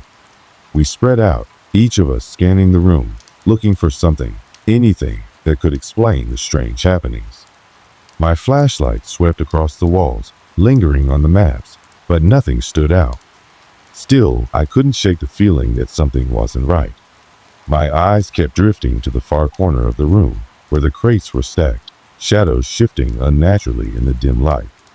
Tessa, ever the skeptic, moved toward the old charts, running her fingers over the paper. "These maps are ancient," she murmured. "Who even leaves things like this behind?" "I don't know," Greg replied, his voice distant. "But I think it's time we figure out what this place is really about." I nodded, still uneasy. I walked toward the corner, my flashlight casting eerie shadows over the crates. There was something about them that didn't sit right with me, like they were more than just old storage. They seemed out of place, almost too neatly stacked for something so ancient. As I approached, a sudden chill ran down my spine. The temperature had dropped even further, and I could feel the cold seeping into my bones. I reached out and touched the crate closest to me, the wood smooth but cold to the touch. It was heavier than it should have been, and I couldn't help but feel a sense of foreboding as my fingers traced the rough edges of the crate. There was something inside, something that rattled when I pushed it. A low growl of wind whipped through the room, causing the door behind us to slam shut with a deafening bang. My heart skipped a beat, and I spun around, flashlight in hand, my breath catching in my throat. The door had just slammed. No one had been near it. No one had touched it. I glanced back at the others. They looked just as startled as I was. "Did anyone else hear that?" Caleb asked, his voice trembling. "Yeah, that's not normal," Greg said, his hand gripping the railing as if he were about to bolt. Tessa shook her head, her face pale. "I think we need to leave. Now." But I couldn't leave. Something was drawing me toward that crate. The noise inside had piqued my curiosity, and despite every instinct in my body screaming at me to get out, I felt an undeniable urge to open it. I crouched down and examined the crate more closely. There was no lock, just a series of heavy nails that held the top in place. I pulled out my knife, its metal scraping against the old wood as I pried at the nails, slowly loosening them. The sound echoed in the room, sharp and unsettling. It took longer than I thought, the nails resisting my efforts. But finally, the last one came free, and the top of the crate popped open with a soft, reluctant creak. Inside was nothing. Nothing but a single, tattered piece of cloth, draped over something that I couldn't see. I reached into the crate, my fingers brushing the cloth. The fabric was rough, ancient. It felt wrong in my hands. As I pulled it back, the air seemed to grow even colder, a sudden, biting chill filling the room. But it wasn't the cloth that unnerved me. It was what was underneath it. A small, wooden box, old, weathered, and intricately carved, sat in the bottom of the crate. My hands shook as I reached for it, the weight of it heavy in my grasp. The box felt wrong, like it had been waiting here for years, untouched, and now it was in my hands. "Guys, I don't think we should be messing with this," Caleb said, his voice hoarse, the fear evident in his eyes. But it was too late. I had already opened it. The instant the lid of the box cracked open, an ear-splitting noise filled the room, like the sound of metal grinding against stone. My heart lurched, and I stumbled back, the box slipping from my hands. It fell to the floor with a loud thud, its contents spilling out. It was a small glass vial. As soon as the vial hit the floor, the room seemed to shift. The walls groaned, and the air around us became thick with a strange energy. It felt like the entire lighthouse was alive, vibrating with a malevolent force. The wind outside howled even louder, but it was nothing compared to the sound that echoed in the room. The floor trembled beneath our feet, and the lights flickered, casting erratic shadows across the room. The sensation of being watched was overwhelming, like 1,000 eyes were fixed on us. The temperature dropped even further, and I could see my breath in the air, despite being inside. "Get the hell out of here," Greg shouted, his voice cracking with fear. He grabbed Tessa's arm and pulled her toward the door, but it wouldn't open. The door, just a moment ago so easy to push, now refused to budge, as though something was holding it shut from the other side. I couldn't breathe. I was suffocating in the thick, oppressive air. The glass vial lay in the center of the room, glowing faintly with an unnatural light. I had no idea what it was, but it didn't matter. I had just opened something that should have stayed sealed, and now we were trapped. The tapping sound returned. This time, it wasn't faint. It was loud, unmistakable, as if something was tapping on the walls, on the windows, on the floor beneath us. The sound reverberated through the very bones of the lighthouse, and I could feel it in my chest. "Please, God, let us out," Caleb screamed, pulling at the door frantically. The room seemed to close in on us. The walls trembled, the air thick with an unrelenting energy that made every breath feel like it might be my last. The tapping, no, now it was more like a pounding, a rhythmic hammering, resonated from all directions. It was so loud, so chaotic, that it seemed to come from inside my own skull. My heart raced, and I could feel the adrenaline surge through me, but I couldn't move. My legs felt like they were cemented to the floor, frozen in place by some unseen force. Greg was tugging at the door handle, his eyes wild with panic. "What the hell is happening? Why won't this door open?" His voice cracked with desperation as he slammed his shoulder into the door, again and again. Tessa had her hands over her ears, her face pale and stricken with fear. This isn't normal," she whispered, barely audible over the deafening noise. "We need to leave. We need to get out of here. Now." But how? How could we escape when the door wouldn't budge, and the air itself felt like it was trying to suffocate us? The shadows around us seemed to twist and writhe like living things, and every corner of the room held something strange, something unseen but intensely felt. Then, as if in response to our collective fear, the tapping stopped. Just like that, silence. The sudden void of sound was worse than the noise had been. It was as if everything had paused, waiting for something else to happen, something far worse. A cold breeze swept through the room, and my breath caught in my throat. The light from our flashlights flickered, casting disjointed, distorted shadows that stretched and bent in unnatural ways.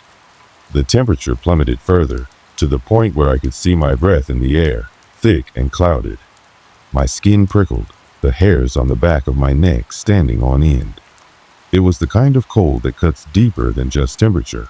It was an emotional chill, a sense that something was about to happen, something terrible and irreversible. And then we heard it. A sound that I can't truly describe, too horrible, too unnatural. It wasn't human. It wasn't anything that could be explained. It was a deep, guttural sound, like something from the bowels of the earth, a growl that vibrated the very floor beneath us.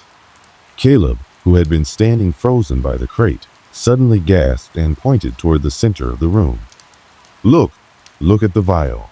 I turned. My breath caught.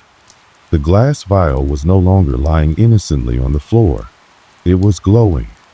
Not brightly, but with a faint, sickly greenish light that pulsed slowly, as though it had a life of its own. And from the vial, from within it, something was moving. I couldn't tear my eyes away from it. I felt like I was being drawn toward it, like something invisible had a hold of me, compelling me to move closer. Don't!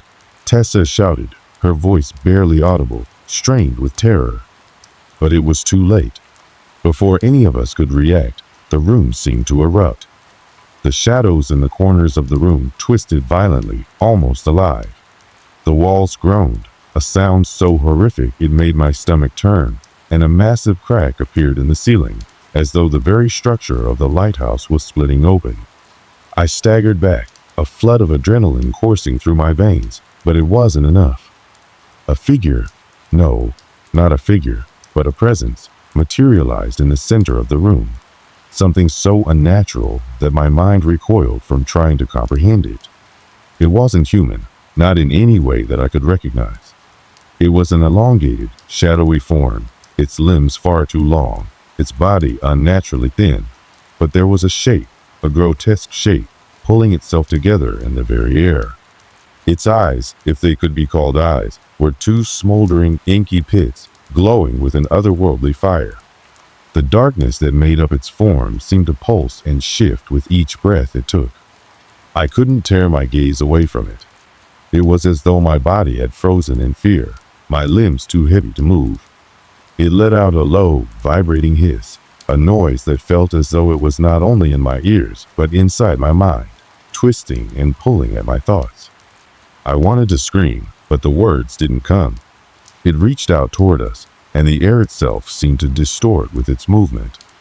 I watched in horror as the shadows swirled around its fingers, thickening into tendrils that reached out and brushed the edges of the room. The temperature dropped even further, the chill turning into a biting cold that felt like it was seeping into my bones. Greg's voice broke through the paralyzing silence, a shaky, terrified whisper. "What is that thing? What is it?" His words seemed to echo in the room, but the entity didn't respond, merely drawing closer, its form swirling with an almost tangible malice. I couldn't breathe. I couldn't move. My body felt as though it was being crushed by an unseen weight, but I was unable to look away.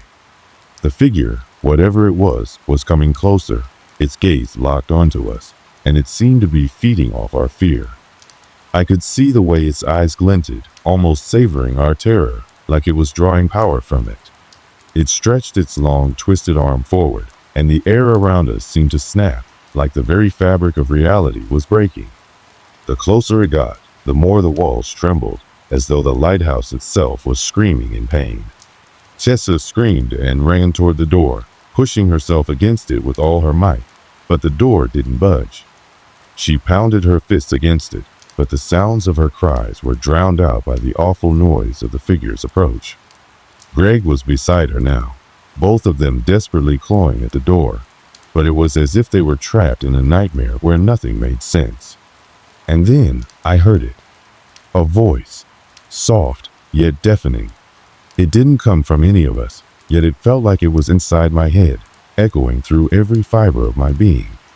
It whispered, but it was a command, no, a plea. It was something ancient, something primal. Leave. Leave this place. The voice was a mixture of desperation and warning, and for a moment I thought I could hear the faintest sound of someone pleading, crying out. But the voice soon drowned itself in the cacophony of the otherworldly sounds that followed. The shadows around us deepened, the presence growing larger with each passing second. My instincts screamed at me to run, to do anything but stay there, but my legs wouldn't move. I was rooted to the spot, frozen, watching as the figure's outstretched hand inched closer. "Please," Caleb cried, his face white with terror, his body shaking. "What do you want from us?"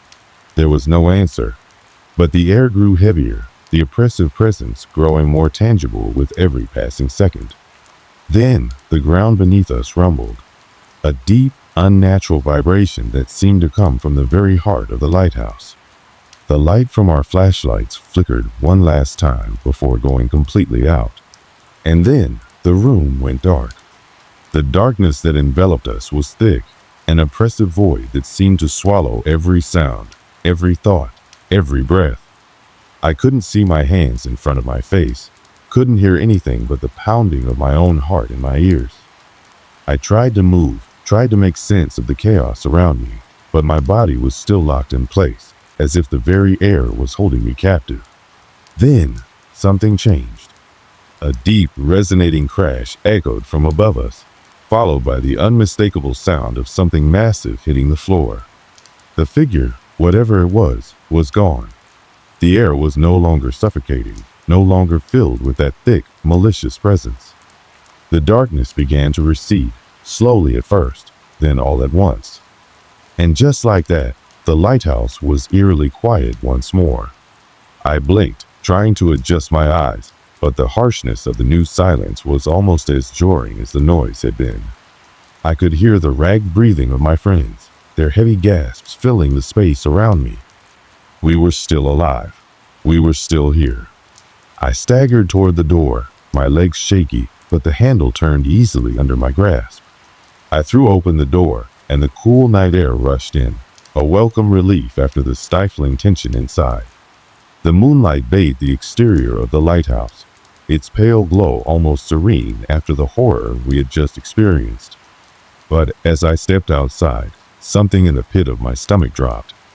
The lighthouse. It didn't look the same. It wasn't as though it had changed physically, not in the way you'd expect. No cracks in the stone, no signs of destruction. But the place felt different. The air had a heaviness to it, a kind of weight that pressed down on my chest, making it hard to breathe. Greg stepped out behind me, his eyes wide, his hands trembling. He looked back toward the lighthouse, as if he couldn't quite believe it was over. I don't understand," he said, his voice low. "What the hell was that? What happened?" I didn't have an answer. We all stood there for a long moment, just staring at the lighthouse, unsure of what we had just gone through or what we had left behind. Tessa broke the silence, her voice shaking with disbelief. "It's over. It has to be." But I could see the doubt in her eyes. We all shared it. How could we know for sure that it was truly over? How could we be certain that whatever had haunted that place, whatever we had encountered, wasn't still lingering in the shadows? "We need to go," I said, my voice more firm than I felt.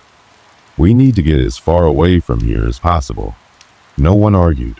We had no intention of going back inside the lighthouse, no matter what we had left behind or what we had learned or hadn't learned about what had occurred.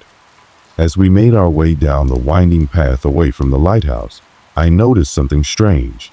The closer we got to the base of the hill, the more the oppressive feeling seemed to fade. The air grew lighter, the night less unnerving, as though the very act of leaving the lighthouse had removed some unseen weight from our shoulders. But even as the tension lifted, I couldn't shake the feeling that something wasn't right. It was as though the lighthouse was still watching us, waiting for us to turn around and come back. I didn't voice it though. I couldn't bring myself to speak the thought aloud. Caleb, who had been quiet up until now, finally spoke. "Do you think it's still there? That thing? Whatever it was." "I don't know," I admitted, glancing over my shoulder one last time at the silhouette of the lighthouse against the sky. "But I don't care. I just want to leave." We walked in silence for the rest of the journey. The road back to town seemed to stretch on longer than it ever had before, as though the world itself had grown larger and more ominous. No one spoke about the details of what we had experienced, the pounding, the strange presence, the thing we had seen in the darkness. We didn't need to. The fear was still fresh in our minds, too raw to be processed into words. It wasn't until we reached the main road, safe and sound, that I dared to breathe freely again. But even then, I couldn't shake the unease. We had left the lighthouse, yes, but what had we really left behind? I thought of the vial, glowing faintly with that sickly greenish light. And I wondered if that was the true source of whatever had happened in that place. If that vial had somehow released something ancient and dark that had been waiting to escape. Tessa was the first to break the silence again. "What now?" she asked, her voice still tremulous. "We get away from here," I said, though I wasn't sure what that meant. "How do you escape something like this? A place that felt like it had been waiting for us. A place where something had stirred, something that didn't belong to this world?" "I don't know if it's over," Caleb muttered, his words laced with uncertainty. "What if it follows us? What if we didn't really leave it behind?" I looked at him, then at Greg and Tessa. They all looked back at me, fear and exhaustion painted across their faces. No one spoke for a long time, the uncertainty hanging in the air. Finally, Greg broke the silence. "We need to make sure no one else goes there," he said, his voice resolute. "If it's still there, if that thing is still lurking around, we can't let anyone else get caught up in it. We have to tell someone. We have to make sure it doesn't happen again." We all agreed, though none of us were certain who we could trust with the truth. Who would believe us? Who would understand what had really happened? The next few days were a blur. We left the town and made our way back to our lives, trying to put the events of the lighthouse behind us. We couldn't explain it, couldn't make sense of it, but we knew one thing for sure. We'd never be the same. Not after what we'd experienced. Not after the terror we'd felt in the heart of that place. We never spoke of the lighthouse again, not to anyone, and the memory faded, but the fear remained. Some nights, when the wind howls and the darkness feels too heavy, I can still feel the pull of that place, calling to me from far away. It's always there, just beyond the edge of my mind, waiting. And I wonder sometimes, did we leave it behind? Or did it simply follow us, waiting for the right moment to come back? I guess I'll never know. But I do know one thing, I'll never set foot near that lighthouse again. The days that followed felt like a blur, a strange and disorienting mixture of normality and dread. The town we had left behind seemed so small, so insignificant, and yet the memories of the lighthouse lingered, pressing in on me from every direction. I couldn't escape it, couldn't escape what had happened there. The feeling that I hadn't truly left it behind never really left me. Even as time passed, I found myself constantly looking over my shoulder. It became an involuntary reflex, a habit I couldn't shake. Every time the wind howled through the trees, or the shadows crept too far into the corners of my vision, I would freeze, waiting, listening, bracing myself for something to appear. But it never did. Or maybe it did, and I just never saw it. I never told anyone else what happened. No one outside of the group of us ever knew the full truth of that night. How could I explain it? How could I make them understand? The darkness, the feeling of something ancient and insidious stirring, the way the walls themselves seemed to breathe with a life of their own, it was too much. Too incomprehensible. We never spoke about it again, not directly, not in any meaningful way. But we all knew. We all carried the weight of what happened inside that lighthouse, each of us in our own way. For some of us, it was the dreams, strange, vivid dreams of things lurking in the dark, of shadows stretching impossibly long. For others, it was the sense of dread that never quite went away, the feeling that there was something waiting just outside of view. I couldn't shake the thought, though, the thought that the lighthouse wasn't done with us, that it hadn't let us go, no matter how far we ran. It wasn't just the memories that haunted me. It was the nagging feeling that there was more to the story. More that we hadn't seen, hadn't understood. Over the years, I tried to push it all away. I tried to move on, to let it fade into the past, but it kept creeping back into my thoughts. That feeling of being watched. The dread that something was still there, waiting. The years went by, and life, as it always does, continued. I found work, made new friends, and settled into a routine. The nightmares faded. The nights spent lying awake listening to the wind became less frequent.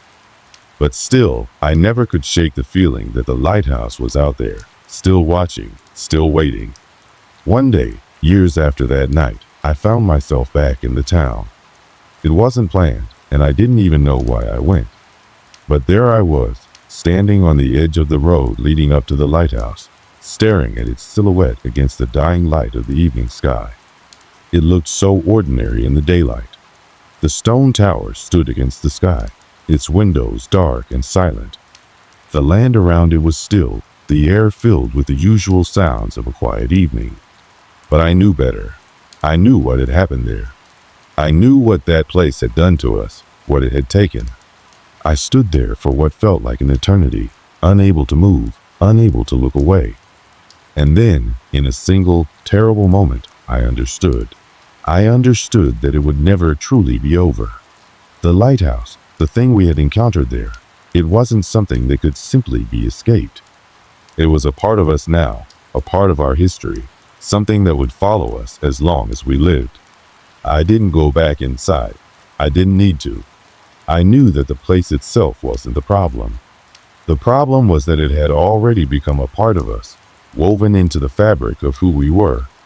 And no matter how far we ran, no matter how many years passed, it would always be there, just below the surface. The strange thing is, I've come to accept it. That lingering sense of dread. The knowledge that there are some things you can never truly escape. The lighthouse wasn't a place, it was an event. A moment in time that we would carry with us forever. And as I stood there, watching the last light of day fade behind the tower, I couldn't help but feel a strange sort of peace. It wasn't relief, it wasn't closure, but it was understanding. Sometimes, the most terrifying things in life aren't the monsters lurking in the dark. They're the ones that stay with you long after the danger is gone. There's a saying that goes something like this: the past is never really past. And that night in the lighthouse, it's proof of that.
A simple plan to escape the noise of our busy lives and spend a few days relaxing in a quiet, out-of-the-way place.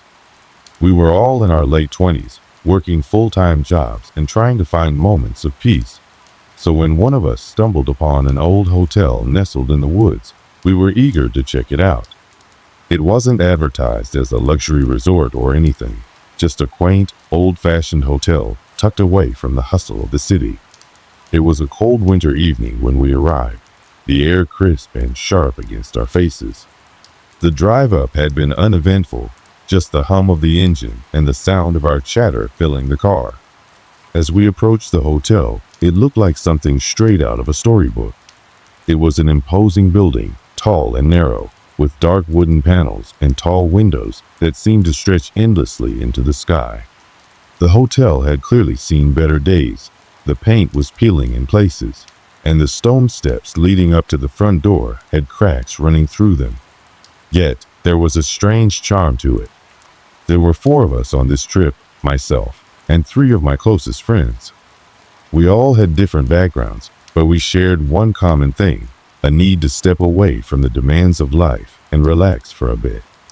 When we arrived at the hotel, there was no grand lobby or bustling staff to greet us. Instead, the lobby was dimly lit and smelled faintly of musty wood.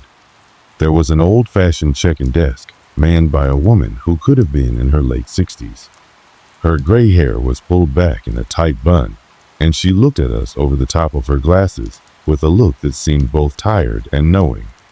She barely smiled as she handed us the keys to our rooms, and I couldn't shake the feeling that there was something unsettling about her gaze. We didn't dwell on it, though. After all, we had a weekend of relaxation ahead of us. The hotel was small, so we figured it wouldn't take long to get settled in. We were given 3 rooms, 2 of them on the 2nd floor and 1 on the 3rd. As we walked down the long, narrow hallway to our rooms, the creaking floorboards seemed to echo with each step. The walls were adorned with faded paintings, their frames tarnished with age. The air was cold, and the smell of old wood was overpowering, but we all shrugged it off as part of the hotel's charm. It was an old building, after all. The rooms were quaint, small but cozy, with antique furniture and thick, heavy curtains that blocked out the light. The bed was firm, the sheets crisp, and the room had an air of stillness to it. Nothing felt overtly wrong, yet there was a quiet unease that lingered, like a faint whisper in the back of my mind. I couldn't quite place it, but something about the place didn't sit right with me. My friends, on the other hand, seemed to be perfectly content. They were eager to unpack, settle in, and start enjoying the weekend. We spent the evening exploring the grounds, taking in the cold winter air. There was a small garden out back where we wandered around, talking and laughing. It wasn't until we returned to the hotel that things started to feel off. The lights in the lobby had dimmed even further, and the atmosphere seemed to have shifted. The woman at the front desk was nowhere to be seen, and there was a strange silence that hung in the air. It felt like the building itself was watching us, waiting. That night, as we sat in one of our rooms, talking and reminiscing about old times, I started to feel the unease grow. It wasn't anything I could put my finger on, but there was an overwhelming sense of being watched. Every so often, I'd glance over my shoulder, expecting to see someone standing in the doorway, but there was never anyone there. My friends noticed it too, but we all tried to brush it off. After all, we were in an old hotel, and old buildings often had a way of making you feel uneasy. But the unease only grew stronger as the night went on. The night had fallen deeper into darkness, and with it came an almost suffocating silence that seemed to envelop the entire hotel. After a long day of travel and exploration, we had gathered in one of the rooms to unwind. The room was small, furnished with a worn, vintage sofa, a few armchairs, and a coffee table that looked like it could tell stories of its own. The fire in the corner had been lit to ward off the winter chill, casting flickering shadows on the walls. Despite the warmth of the fire, the air felt thick, almost stifling, as if the room itself was trying to hold its breath. We sat in a loose circle, chatting about everything and nothing at all. The usual topics came up: our work lives, the changes in each of our worlds since university, and the small personal victories and setbacks that had accumulated in the time we had been apart. The conversation was lighthearted, but the odd atmosphere of the hotel had begun to gnaw at the edges of my thoughts. I couldn't shake the feeling that there was something not quite right about the place, though I couldn't pinpoint exactly what that was. At one point, one of us, Nina, the friend who had just had a baby, left the room to use the bathroom. The rest of us continued to talk, but my eyes kept drifting towards the hallway, and I found myself half expecting to see a shadow flicker just outside the door. It was foolish, I knew. It was just an old hotel, a relic from another time. But something about the stillness seemed unnerving. There were no sounds of bustling activity, no noises coming from the other rooms. Just an oppressive quiet that seemed to settle over everything. Then, it happened. Nina returned from the bathroom, and as she stepped into the room, her face was pale, her eyes wide with a mixture of confusion and fear. She opened her mouth to speak, but before she could, one of the lamps flickered and died, casting the room in a sudden, eerie darkness. We all froze. The only light came from the dim glow of the fire, but even that seemed to wane in comparison to the heavy blackness that suddenly surrounded us. I don't know what happened," Nina said, her voice trembling. She looked at each of us, trying to make sense of what she had just experienced. The bathroom door. It was locked. I couldn't open it at first. We all exchanged confused glances. "What do you mean, locked?" I asked, trying to understand. "I was in there, and the door wouldn't open," she explained, her voice still shaky. "It was stuck, like something was pushing against it from the inside." She shook her head as if trying to make sense of it. But when I finally managed to get it open, the room was freezing. Like the air in there had dropped 20 degrees in an instant. And there was something strange on the mirror. What was on the mirror? One of us asked, though no one seemed eager to hear the answer. Nina hesitated for a moment before whispering, "A handprint." But it wasn't mine. It was cold, and it looked like someone had pressed their hand against the glass while it was fogged up. And there was no one in there when I went in. The rest of us laughed nervously, trying to dismiss the fear that had begun to creep in. It was just an old hotel, right? The heat probably didn't work properly, and condensation on the mirror could explain the handprint. But even as I said this, I knew it didn't feel right. It didn't explain the strange coldness in the bathroom or how the door had been stuck. It didn't explain why Nina seemed so unnerved. "Maybe the hotel's just old," I offered, trying to ease the tension. "You know, old buildings do weird things sometimes." Nina nodded, though her eyes were still wide. "Yeah, I guess." But none of us felt quite as reassured as we pretended.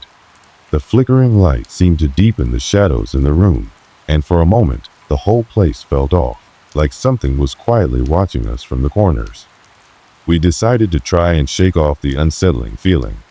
The idea of heading to bed seemed like the best option. After all, we had plans to explore the nearby woods in the morning, and we couldn't let the night's oddities ruin our getaway. But as we began to get ready for bed, strange things started to happen, one after another. The light in the hallway at the top of the stairs flickered and went out.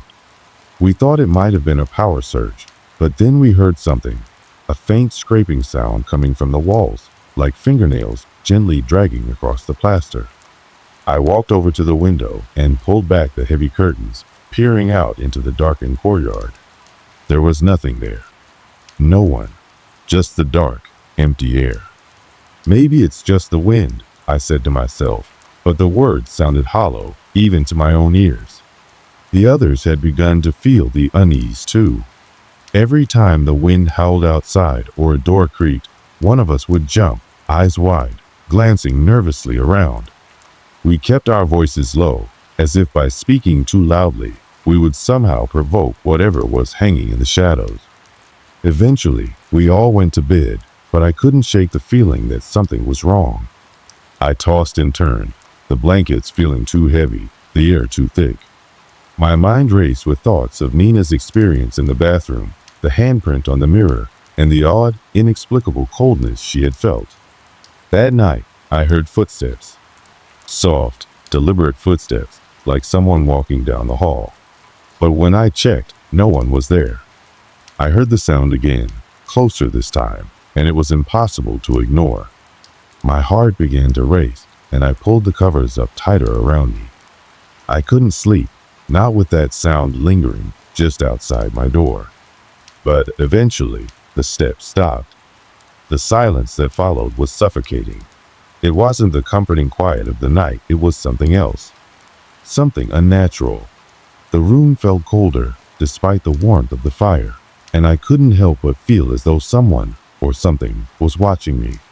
I don't know how long I laid there before I finally managed to fall asleep, but when I woke up the next morning, the feeling of unease hadn't gone away. It clung to me, tight and suffocating, like a weight on my chest. When I saw the others at breakfast, their faces were pale, and they too seemed to be feeling the lingering presence of something. We tried to laugh it off, but deep down, we all knew that something had happened that night. Something we couldn't explain. It wasn't until later that day, when we ventured out into the woods for a walk, that I realized just how far the strangeness of the hotel would stretch. The days following Nina's unsettling bathroom experience passed in a strange blur. We tried to go about our planned activities as though everything were normal, but the air in the hotel remained heavy. The creeping unease that had begun with the strange flickering lights and the unexplained coldness only seemed to grow, a dark cloud hanging over us that none of us could shake. The first few days were tolerable, but things started happening with more frequency. Subtle at first, creaks in the floorboards late at night, the sound of doors opening and closing when no one was there, the faint sound of whispers just beyond the threshold of hearing. Every time I passed a hallway or opened a door, there was a strange draft, as if the hotel were somehow breathing, sighing quietly in its sleep. The night after Nina's bathroom ordeal, I woke up to find the door to my room slightly ajar. It wasn't open wide, but just enough to let a thin sliver of darkness pour in from the hallway. My heart began to race as I sat up in bed, staring at the narrow gap. The hotel's hallways were dark at night, the kind of darkness that seemed to swallow up everything. There were no sounds, just the silence of a building that felt like it was holding its breath. I reached over to close the door, but before I could, a strange sound caught my attention. A soft thump, followed by what seemed to be a dragging noise coming from the hallway. It wasn't a wind or the typical groaning sounds of an old building. It was something else, something deliberate. Frozen, I listened carefully. The dragging sound grew closer, and I could make out the rhythm of the steps, slow, almost shuffling, as if someone was dragging their feet. I grabbed my phone and quietly got out of bed, my heart pounding in my chest. I cautiously peeked into the hallway, but there was no one there. Just the same cold, empty stretch of corridor I'd seen 100 times before. I closed the door as quietly as I could, locking it behind me. My hands were trembling, and my mind was racing, but I couldn't seem to convince myself that it was just my imagination. There was something undeniably wrong with the hotel. I wasn't sure what, but I knew that I wasn't the only one feeling it. The next morning, we all gathered in the common area downstairs for breakfast. No one spoke about the night's events right away, but it was clear that everyone was on edge. We tried to make small talk, to push the unease aside, but every time someone moved too quickly or glanced too nervously toward a hallway, we all stiffened, waiting for something, anything, to happen. It was Nina who finally broke the silence. "Last night, did anyone else hear that dragging noise?" She asked quietly, her voice hesitant, like she was afraid of confirming what we all had felt. We all exchanged uncomfortable glances. "I heard it," I said, and the others nodded slowly, looking at each other with wide eyes. It was as if the night had somehow fused our fears into a shared experience. "We have to figure out what's going on," said Maria, the most practical of us. She had always been the voice of reason, but even she couldn't ignore the fact that something deeply unsettling was happening in that hotel. That afternoon, we decided to do what any group of slightly terrified but curious friends would do. We started to investigate. The hotel, after all, had been around for decades. Maybe there were old stories about it, something we had missed when we booked the rooms. There had to be an explanation, right? We split up, each of us taking a different part of the hotel to explore. The plan was simple. Take note of anything strange, anything that didn't seem right. It was a futile attempt to regain some semblance of control, but I was desperate for an explanation. I started with the basement. The stairs down were narrow and steep, leading to a cold, dimly lit corridor that smelled musty and damp. The moment I set foot on the top step, I felt the temperature drop, like I had crossed an invisible threshold into a place where time had slowed. The lights flickered once, then went out completely. The darkness swallowed me whole. I fumbled for my phone, using its weak flashlight to light the way, but the beam seemed to have no effect against the thick, oppressive blackness that hung around me. Every creak of the floorboards, every distant sound, made my heart race.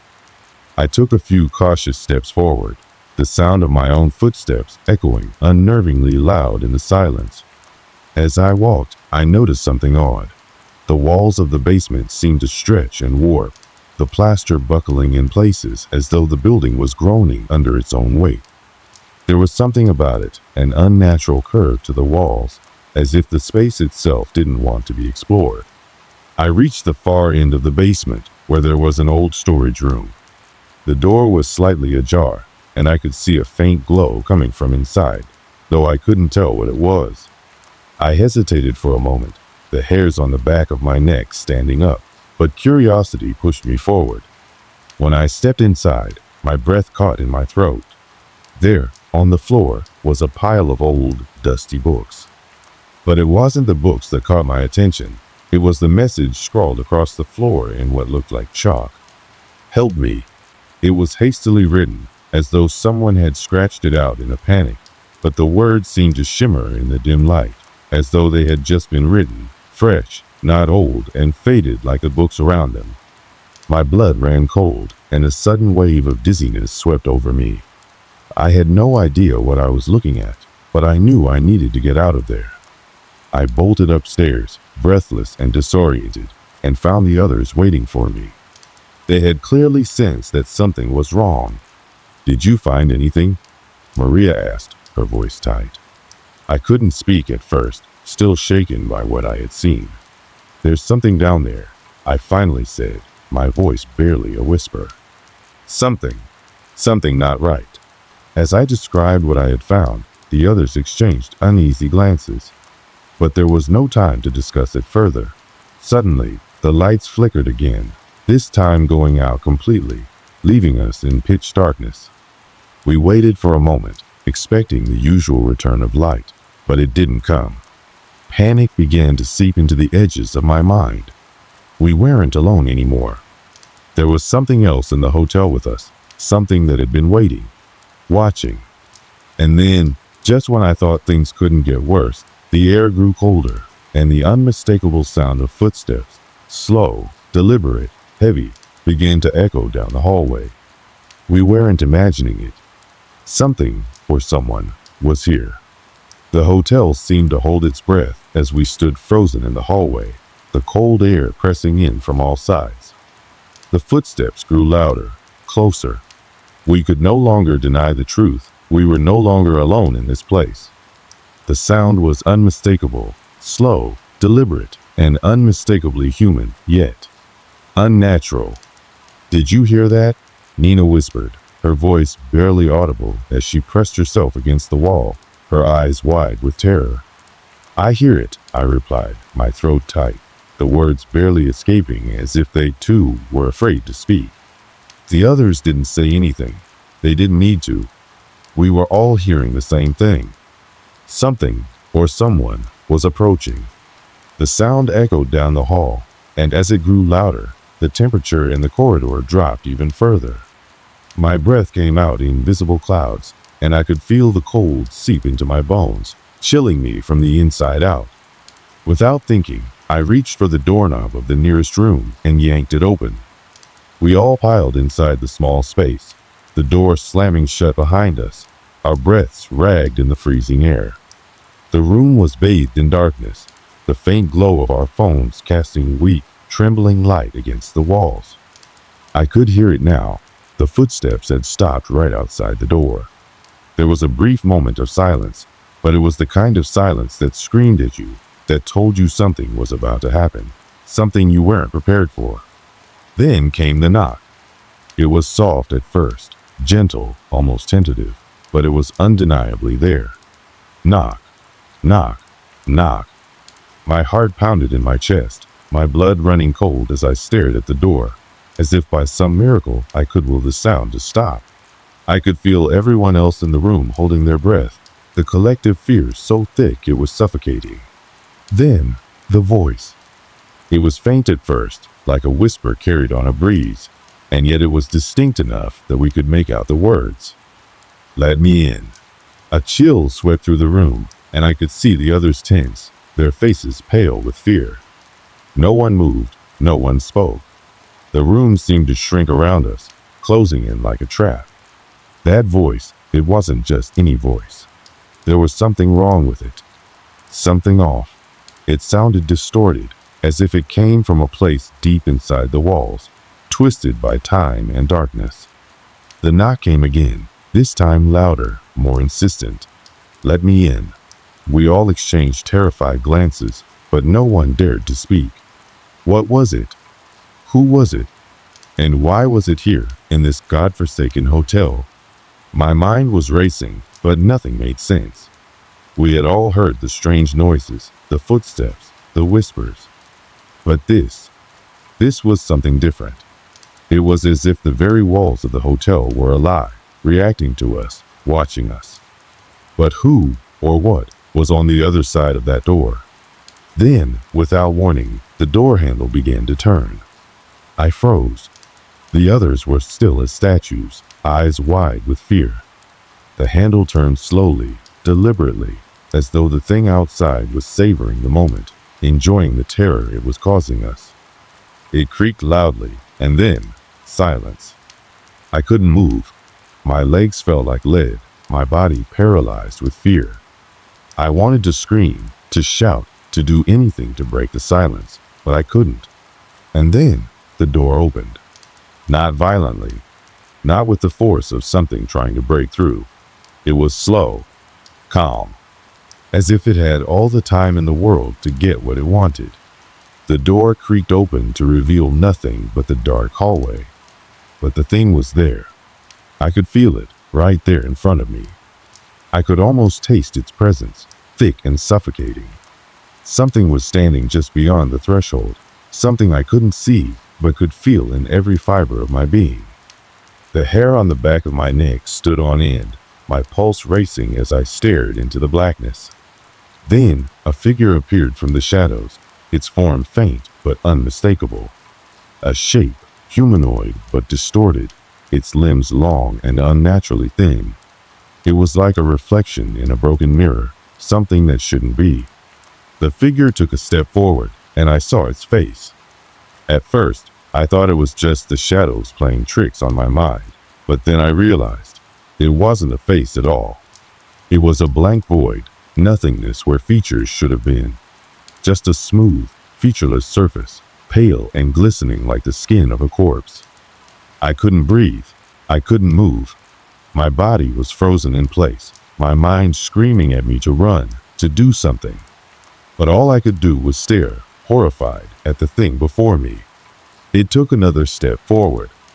"Let me in," it whispered, its voice now unmistakable, a low, raspy sound that sent a chill deep into my core. The door slammed shut behind us, but I could still hear it, its breath, shallow and rasping, right outside. My thoughts raced, a jumbled mess of fear and disbelief. This was impossible. It couldn't be real. But the fear, the raw, primal fear that had taken hold of my body, told me otherwise. And then the temperature in the room dropped even further. My breath came out in visible clouds, and I could feel the cold seeping through my clothes, my skin. The walls seemed to close in on me, the darkness pressing tighter and tighter, as if the hotel itself were alive, suffocating us with its weight. "We have to get out," Nina whispered, her voice shaking. "We can't stay here. We can't." But before she could finish her sentence, the lights flickered and went out completely, plunging us into total darkness. A low, guttural laugh echoed through the room, and I could hear the thing moving closer, its footsteps soft and deliberate. We were trapped. The air in the room was thick, suffocating. I could hear my heartbeat pounding in my chest, a constant reminder that we were still very much alive, yet surrounded by something that wanted to end that. The darkness felt oppressive, swallowing up everything in its path. The temperature had dropped so drastically that I could feel the cold in my bones, as though the life in the room was being drained by some unseen force. The silence was deafening. It was as if the entire hotel had come to a standstill, as if time itself had stopped to watch what would happen next. But the entity that had been haunting us, was still there in the dark corners of the room. Its presence weighed heavily on us, but now it was just beyond our reach, waiting. "We need to go." Nina's voice cracked through the silence, her words barely above a whisper. She was trembling, her body stiff with fear, but I could see the urgency in her eyes. Whatever was lurking in the hallway, whatever we had seen and heard, was not something we could confront directly. It was beyond our understanding. "I know," I said, my own voice sounding foreign to my ears. "But how do we leave? It's like the hotel itself doesn't want us to." A long pause. No one spoke. The thing outside the door wasn't just a ghost, a phantom. It was something far older, something tied to the very fabric of this hotel.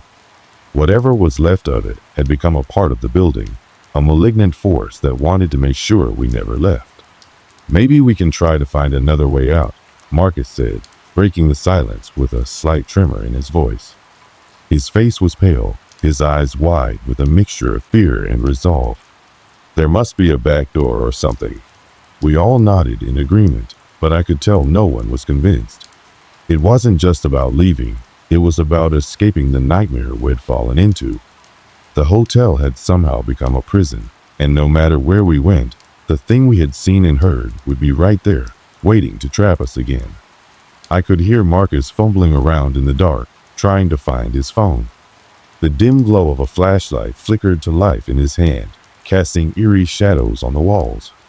We were all huddled together now, the light from the phone our only source of safety in the encroaching darkness. We had to leave, but where could we go? The hotel had already shown us its true nature, and nothing here was safe anymore. "All right," I said, taking a deep breath. "Let's go.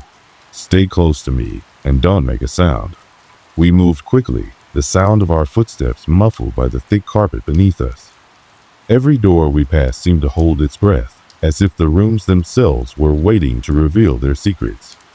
I could feel the weight of every step, as if we were walking through the very heart of the nightmare itself. We reached the stairwell, and as we descended into the depths of the hotel, the air grew heavier, colder. The stairs creaked under our weight, each step a reminder of how much we didn't belong here. I glanced behind me, half expecting to see something, anything, lurking just out of view. But there was nothing, only the suffocating darkness that seemed to stretch on forever. The hotel seemed to be shifting, transforming with each step we took. The walls warped and bent in unnatural ways, as if they were closing in on us.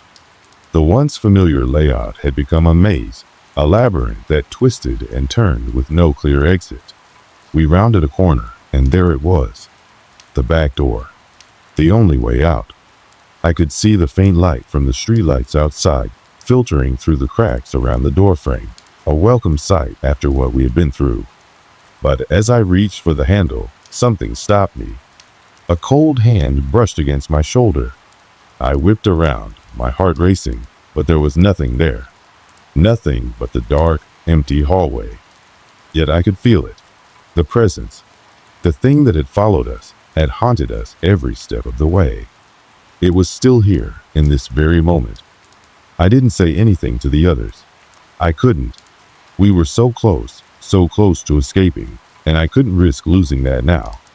With shaking hands, I turned the doorknob. The door wouldn't open. "What's going on?" Marcus whispered, panic creeping into his voice. "Why isn't it opening?" I yanked at the door, but it didn't budge. It was as though the hotel itself had sealed us in, as if it had decided that we weren't going anywhere after all. And then, in the distance, I heard it again. A knock. Soft at first, but unmistakable. Knocking in a slow, deliberate rhythm, as if mocking us for believing we could leave.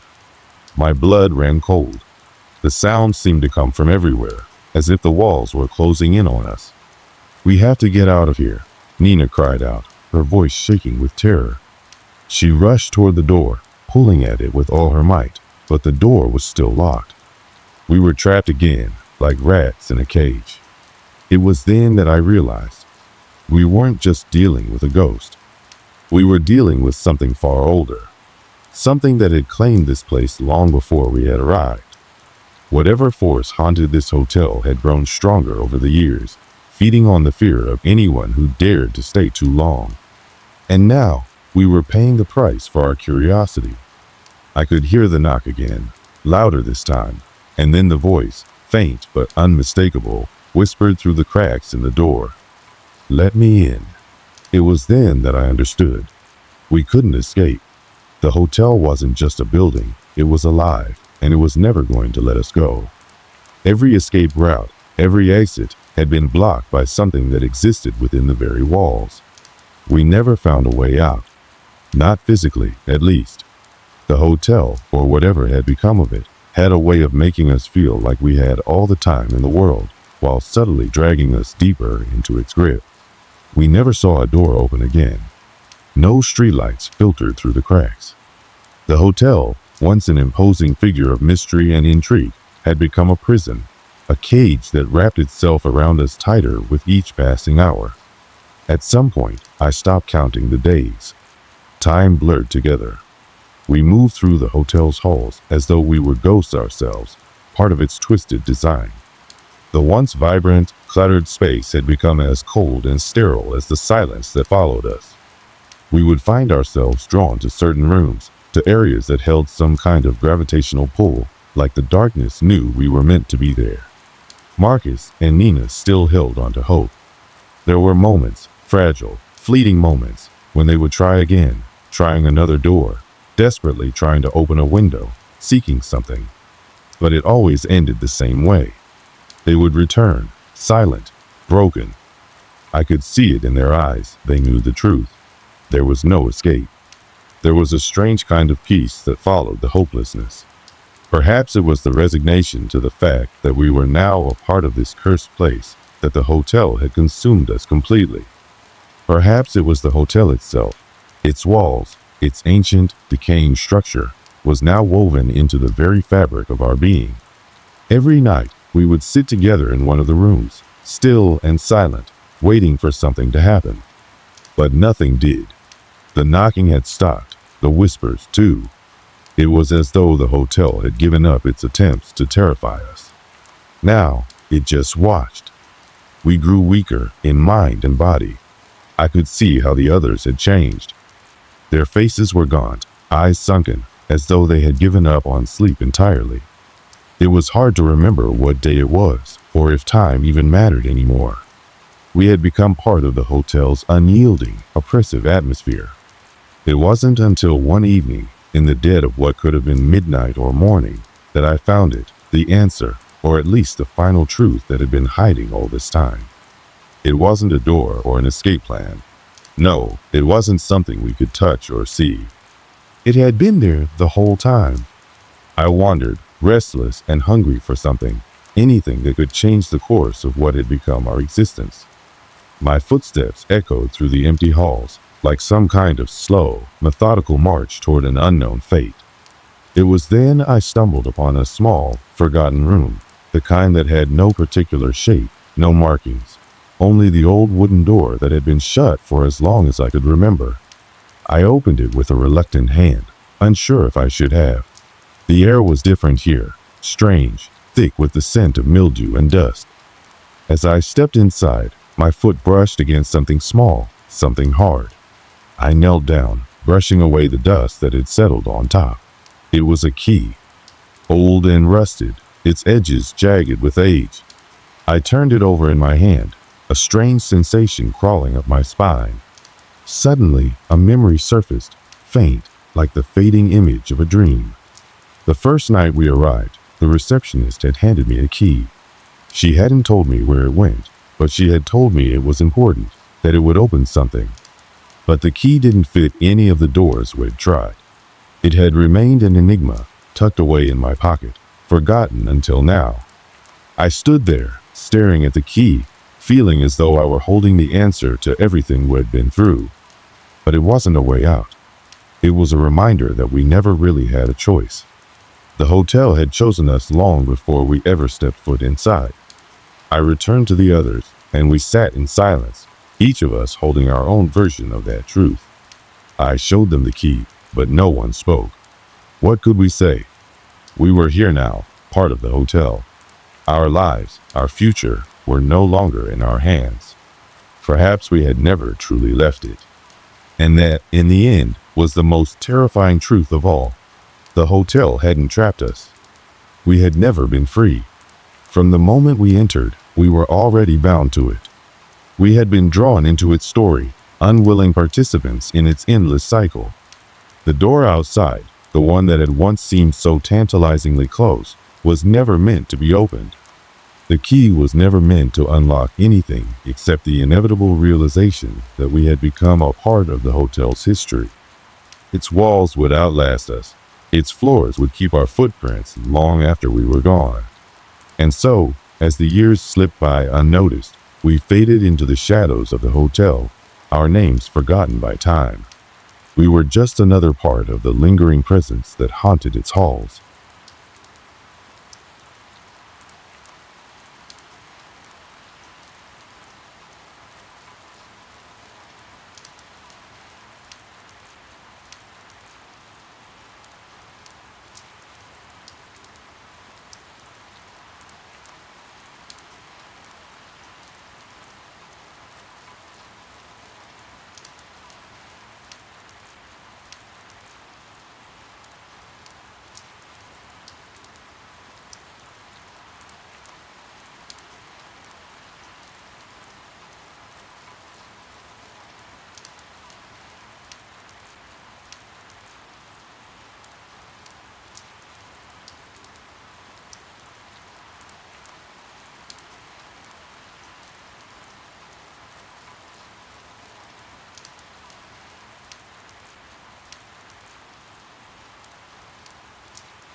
It all started about 2 years ago when a few friends and I decided to take a weekend trip to a forest not far from where we lived. It was one of those places that no one really talked about, a quiet stretch of wilderness off the beaten path. You know the type. Not many people go there because it's just too far out, too deep. And to be honest, I liked it that way. There's something about an untouched forest that calls to you, beckoning you to discover its hidden corners. We had been planning the trip for a few weeks. The work week had been draining, and the weight of everyday life was starting to wear on all of us. The idea of a few days away, in the middle of nowhere, sounded perfect. We packed up our tents, food, and a few essentials. I was in charge of the gear, while the others were mostly there for the adventure and the break from their routine. The plan was simple: hike in, set up camp, and relax. We didn't need much. It wasn't about the destination, but the experience. The forest we had chosen was a place that had become a sort of local legend, nothing too extraordinary, just an old, dense stretch of trees, miles away from the nearest town. It was quiet, almost too quiet. No one ever seemed to visit except for the occasional hunter, and even they didn't seem to stay long. Maybe that should have been a clue, but I didn't think much of it. After all, I had hiked in forests all my life and had never felt uneasy. We arrived late in the afternoon. The sun was starting to dip behind the trees, casting long shadows across the trail as we unloaded our gear. The air was thick with the smell of pine and damp earth. There was no one around, just the soft rustling of leaves as the wind picked up. We joked around while we set up camp, pitching our tents in a small clearing near a stream. The sound of water flowing gently through the rocks was calming, and for a moment, everything felt completely normal.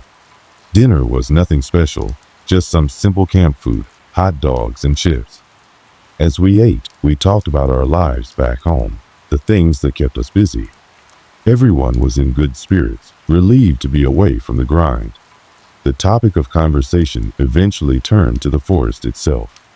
One of us mentioned how strange it was that no one really came here, even though it was such a beautiful place. We all agreed it felt a little off, but not in a menacing way, just quiet. Too quiet. But we brushed it off, telling ourselves it was just the wilderness being, well, wilderness. We couldn't have known then what we would soon encounter. The night settled in, and we gathered around the campfire.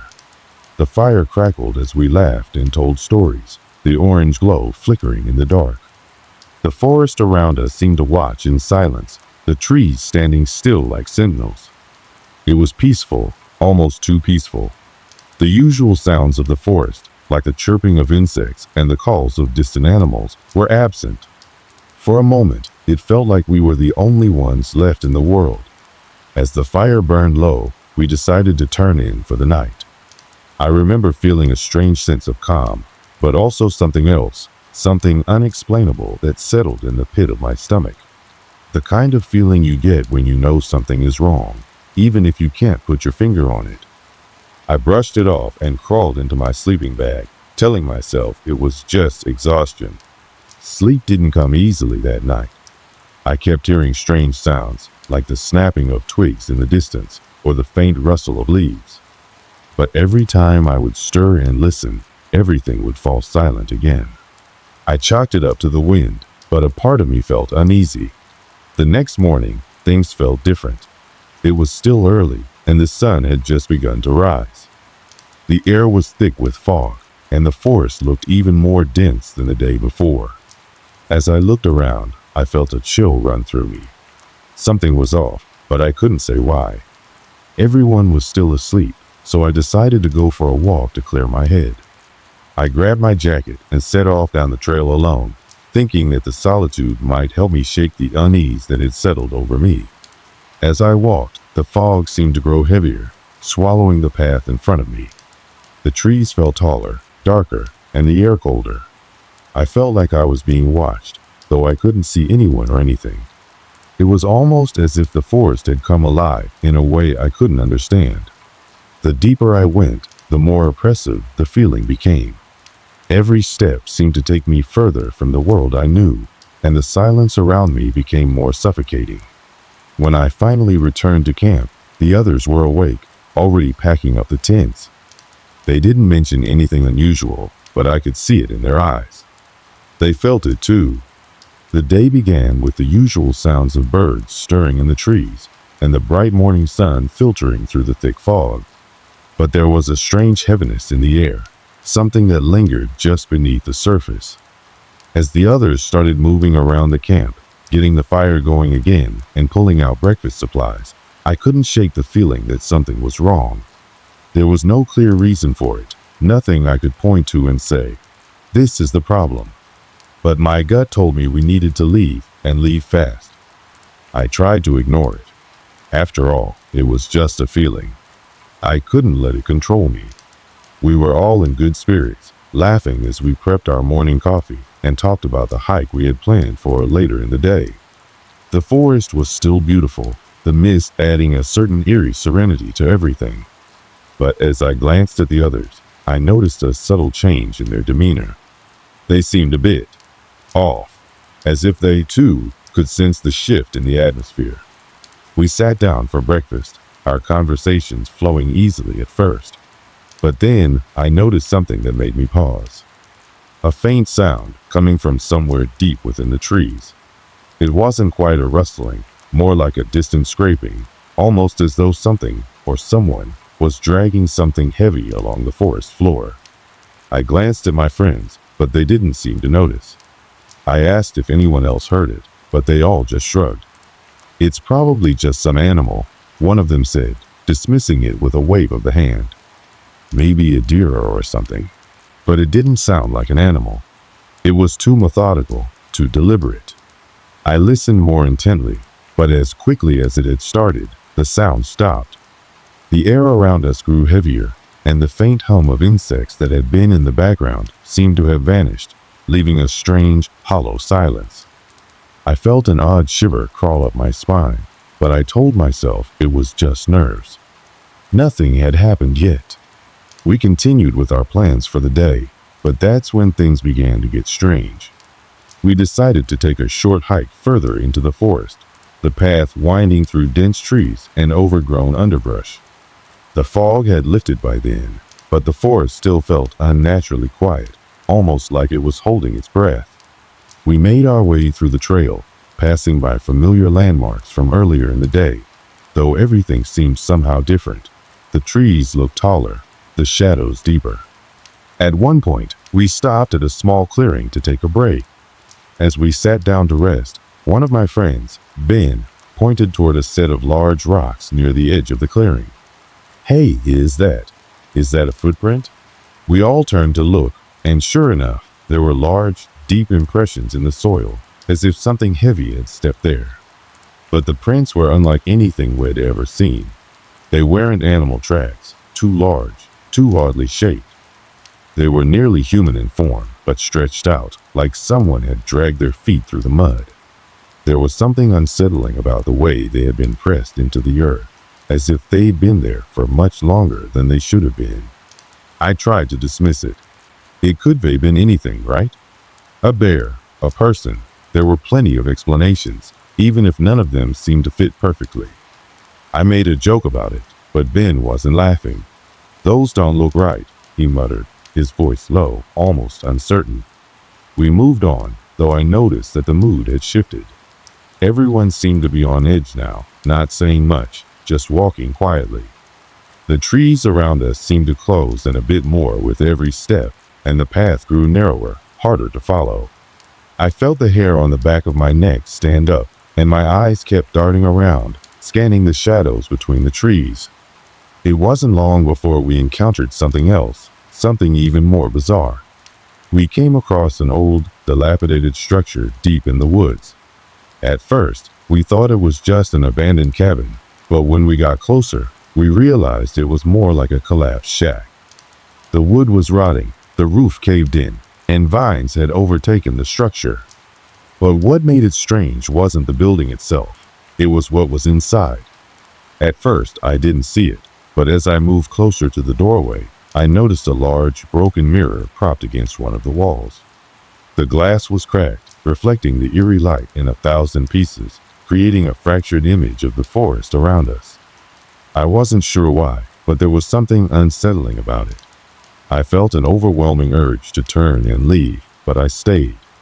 My friends seemed just as uneasy as I was, and yet none of us spoke up. We stood there in silence, staring at the mirror, each of us caught in its strange pull. That's when we heard it again, that scraping sound.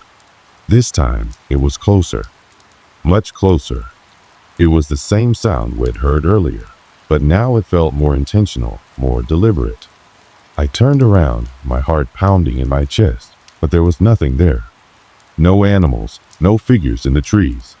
Just an empty, still forest. "Did anyone else hear that?" I asked, my voice sounding small, even to myself. They all nodded, but no one said anything. We were all thinking the same thing.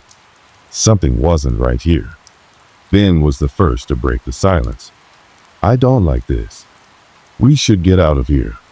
His voice was strained, his eyes wide with unease. I couldn't agree more. It felt like the forest was closing in on us, its ancient trees looming overhead, casting long shadows that seemed to move and twist unnaturally.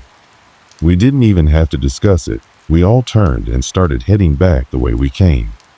As we walked, the silence that had settled around us grew more suffocating. It was as if the forest had become a vacuum, pulling the sound from the air, leaving only the crunch of our boots against the dirt.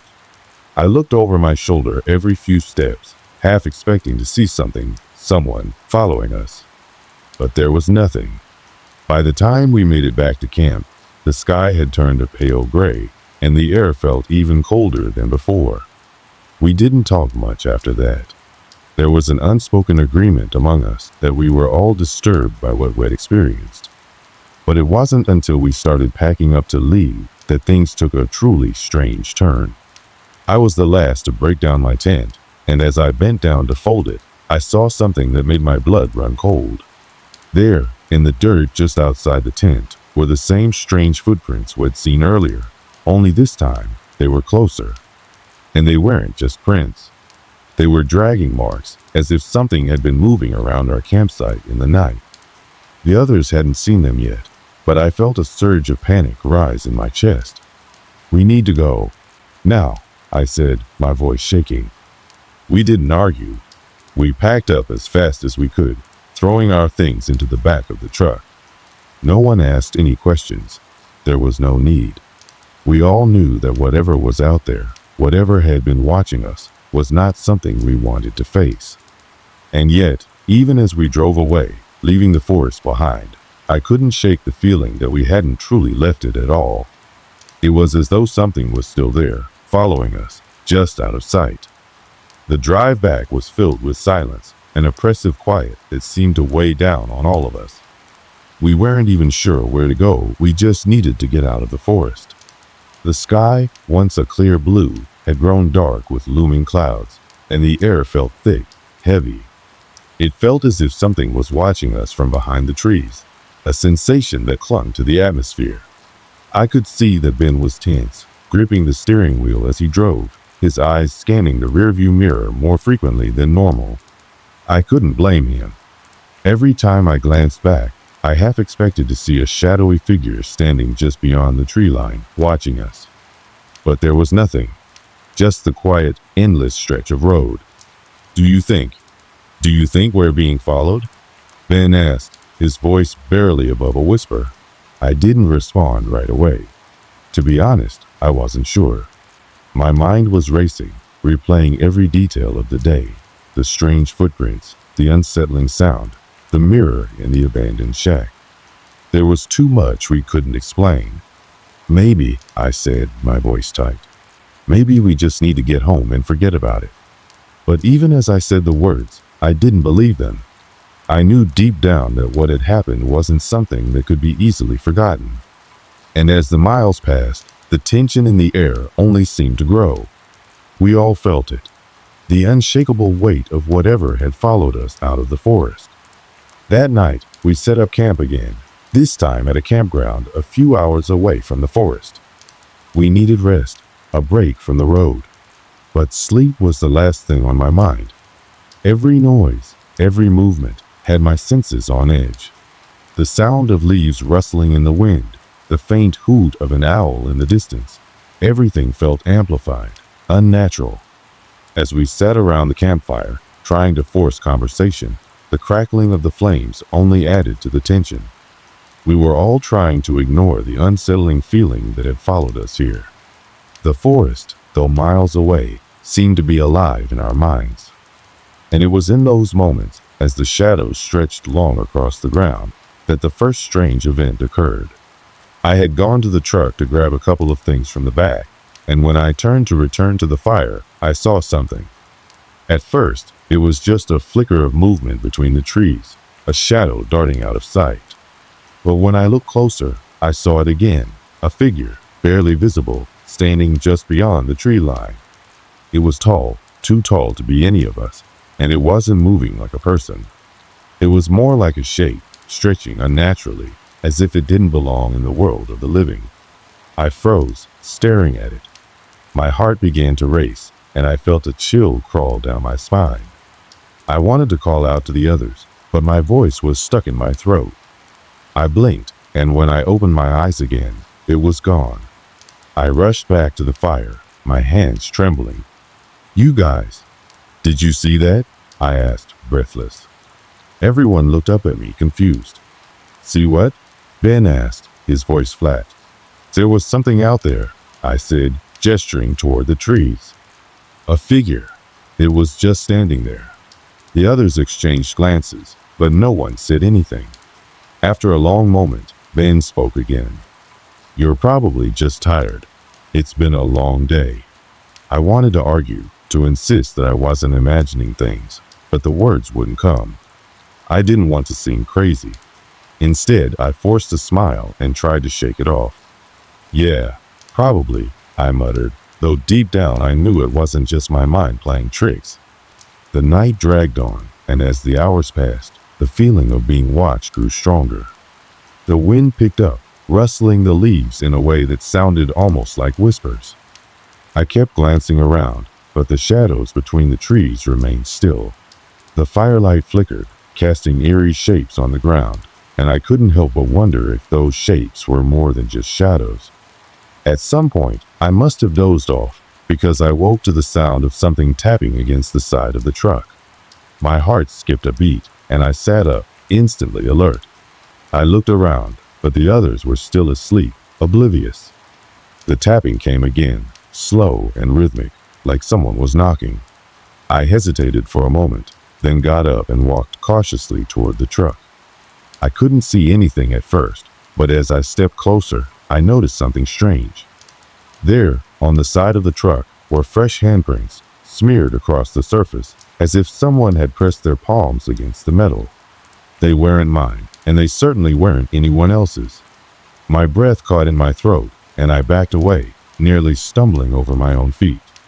I tried to wake the others, but when I turned around, they were already sitting up, eyes wide with alarm. "What's wrong?" Ben asked, his voice sharp. "Look," I said, pointing at the truck. "There are handprints on it. Fresh ones." They all scrambled out of their tents and crowded around, looking at the marks. No one spoke for a moment, and then Ben spoke again, his voice low and tight. "This is getting out of hand. We need to leave. Now." But as we gathered our things, something else happened, something that made my blood run cold. From the direction of the forest, I heard the scraping sound again. But this time, it was closer. Much closer. We all froze, our heads snapping in the direction of the noise. The wind had died down, and there was nothing else, just the faint scrape of something heavy moving against the earth. It was so close now, I could feel it in my bones. And then, just as suddenly as it had started, it stopped. Complete silence. No footsteps, no rustling, no movement. We didn't wait around. We piled into the truck, and without another word, Ben slammed the vehicle into gear and sped off, our headlights slicing through the dark road ahead. But even as we drove, the tension never left. We couldn't shake the feeling that something was following us, that whatever had been haunting us in the forest wasn't done yet. We had been on the road for hours, and though we were miles away from the forest, the oppressive feeling still hadn't left us. It clung to the air, thick and suffocating, pressing down on our shoulders, making every glance over our shoulders feel like an act of survival. The trees outside the truck seemed to stretch endlessly, and no matter how fast we drove, I couldn't shake the sensation that we were still being pursued.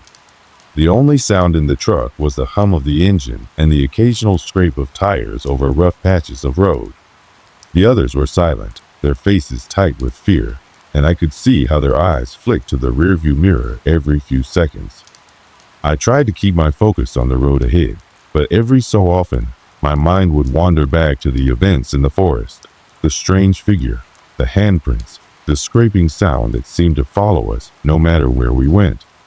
And then, there was the one thing that none of us could explain, the feeling of being watched. Ben's knuckles were white against the steering wheel, his eyes darting back to the rearview mirror once again.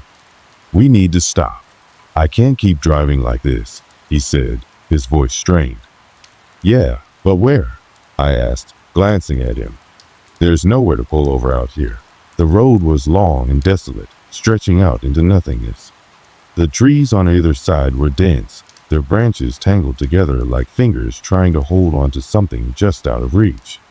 Ben's eyes locked onto the road, his mouth set in a firm line.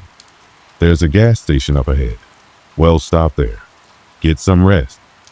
We can figure this out." It didn't feel like a safe place. The thought of stopping, even for a moment, made my skin crawl. But I couldn't argue. We were all exhausted, our nerves on edge, and we needed to stop somewhere. As we pulled up to the gas station, I couldn't shake the feeling that something was off. The place was dimly lit, the sign hanging crookedly above the pumps. The area around the station was deserted, not a single car in sight. The wind had picked up again, swirling dust and debris across the cracked asphalt. There was no sound of life, no voices or movement, just an eerie, uncomfortable stillness that felt like it was choking the air. I wasn't sure why I felt this way, but every instinct in me was screaming to leave, to keep driving, to get as far away from this place as possible. But we had no choice. Ben pulled up to a pump and killed the engine. The moment the truck stopped, the silence seemed to stretch, wrapping around us like a heavy blanket. I could feel my heart pounding in my chest, and I saw that the others were just as tense, eyes darting around, searching for any signs of movement. We stayed in the truck for a moment, staring at the gas station, waiting for something, anything, to happen. Finally, I couldn't stand it any longer. "I'll go inside. Get something to drink," I said, pushing open the truck door. The cool night air hit me immediately, and I shivered, but the chill didn't help calm the panic that was crawling under my skin. I was trying to act normal, trying to ignore the weight of fear that seemed to be pressing on my chest. The door to the station store creaked open as I stepped inside. The fluorescent lights flickered overhead, casting an unnatural, sickly glow over everything. The shelves were stocked with snacks and drinks, but the place felt abandoned. No one was behind the counter, no employees, no customers, just the stale, stagnant air. I made my way to the fridge and grabbed a bottle of water, trying to ignore the growing sense that I wasn't alone. The hairs on the back of my neck stood up, and I couldn't shake the feeling that someone or something was watching me. I turned quickly, scanning the aisles for any sign of life. And that's when I saw it. In the reflection of the fridge door, I saw a figure standing just outside the store. It wasn't clearly defined, just a shadow, a shape against the night. It was tall, towering, and for a moment I thought it might have been one of the others, but as I turned around, there was no one there. I froze, my breath caught in my throat. I slowly approached the door, pressing my face to the glass. The shadow was still there, standing just outside, watching. I could see nothing but darkness beyond it, the trees pressing in like an ocean of black. "Ben," I called out, my voice shaky. "Ben, something's out there." He came rushing inside, his face pale. "What's wrong?" he asked, looking around as if expecting some sort of danger to jump out at him. "I saw someone outside," I said, but I couldn't be sure if it had been real. Maybe I was just losing my mind. Ben moved toward the door, peering outside. He looked back at me, his face drawn tight in confusion. "There's nothing there. You okay?" I nodded, though I wasn't sure. "Yeah, and just tired." But just as I turned to head back to the truck, the scraping noise began again. It was faint at first, like the sound of claws dragging across metal. But it quickly grew louder, sharper. It echoed through the station, rattling the windows. The noise seemed to come from all directions, and I could feel my heart pounding in my chest. I turned back to Ben, but he was already running for the door. "We need to go. Now."